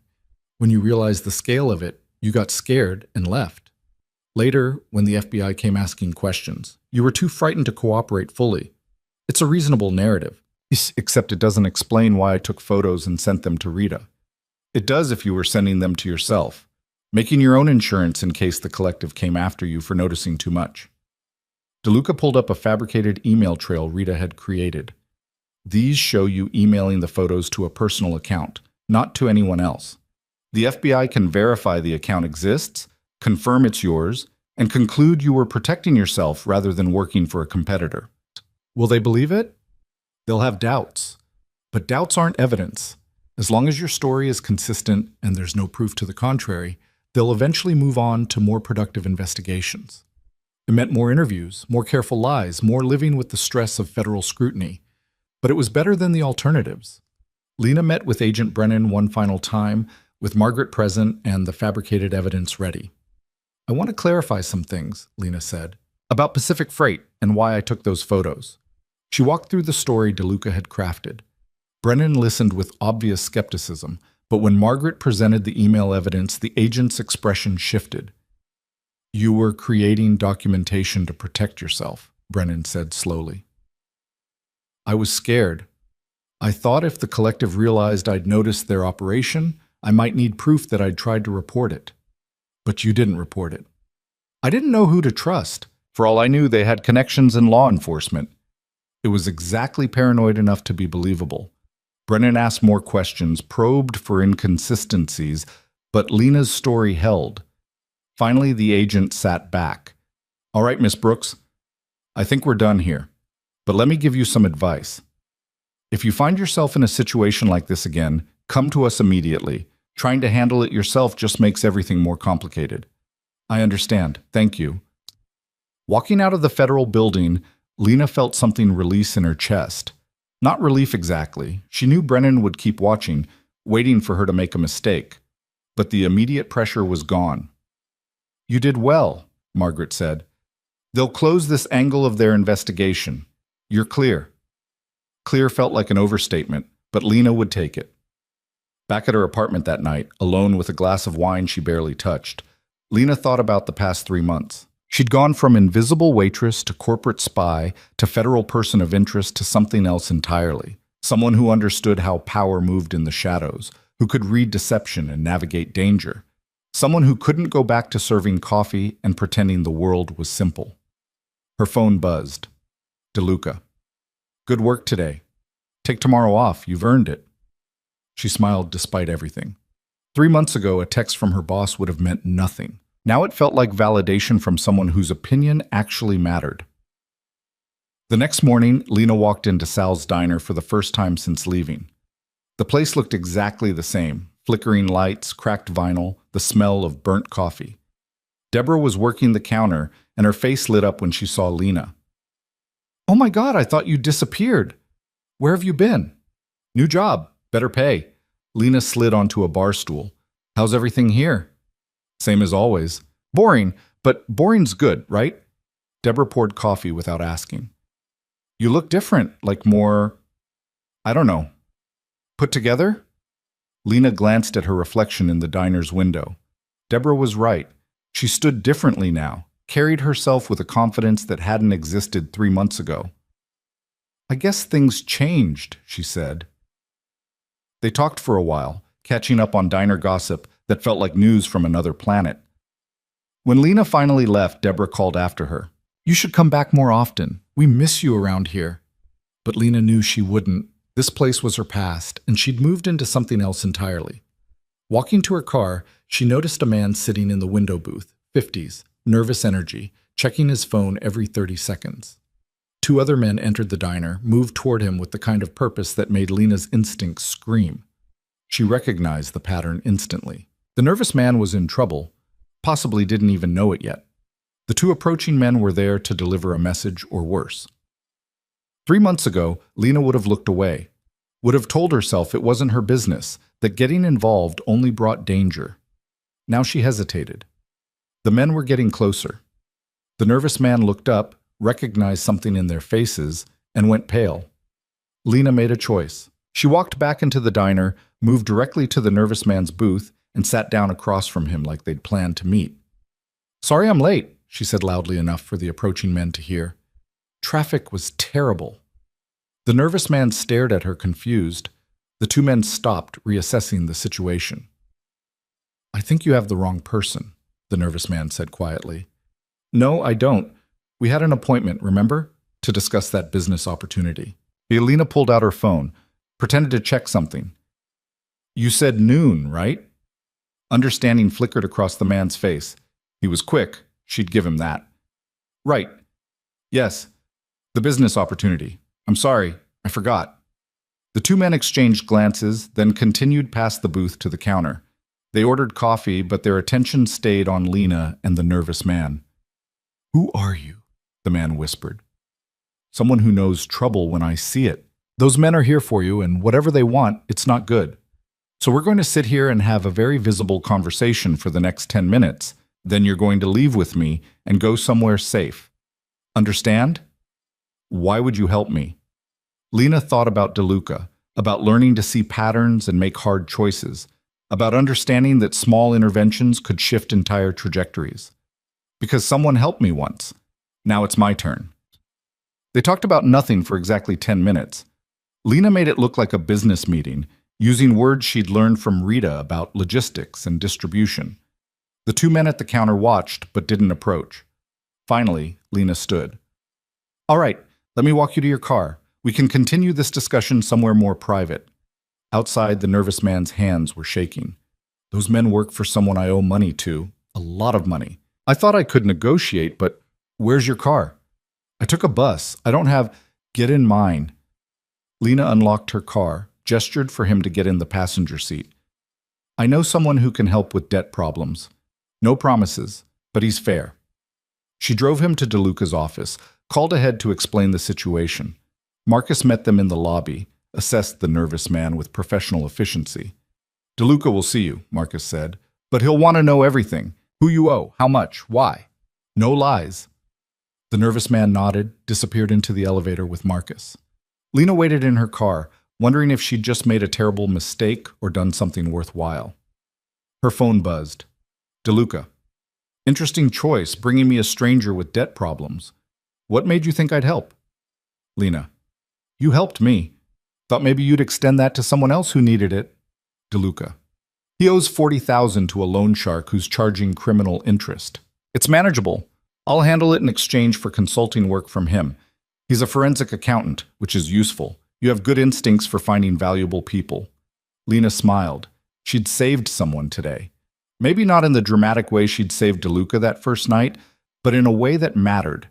She drove home feeling like she'd finally understood something important. The world was full of people in trouble, people who needed someone to notice, someone to act. For most of her life, she'd been one of those people, invisible, struggling, hoping someone would see her. Now she was the one who saw, who noticed, who could make the choice to help or walk away. That was power, real power, the kind that didn't come from violence or money or connections, the kind that came from paying attention and giving a damn about what you saw. 3 months ago, Lena Brooks had been a waitress surviving day to day, invisible and safe in her insignificance. Now she was someone else entirely. Someone who understood that the smallest voice at the right moment could shift the balance of everything, and she was just getting started.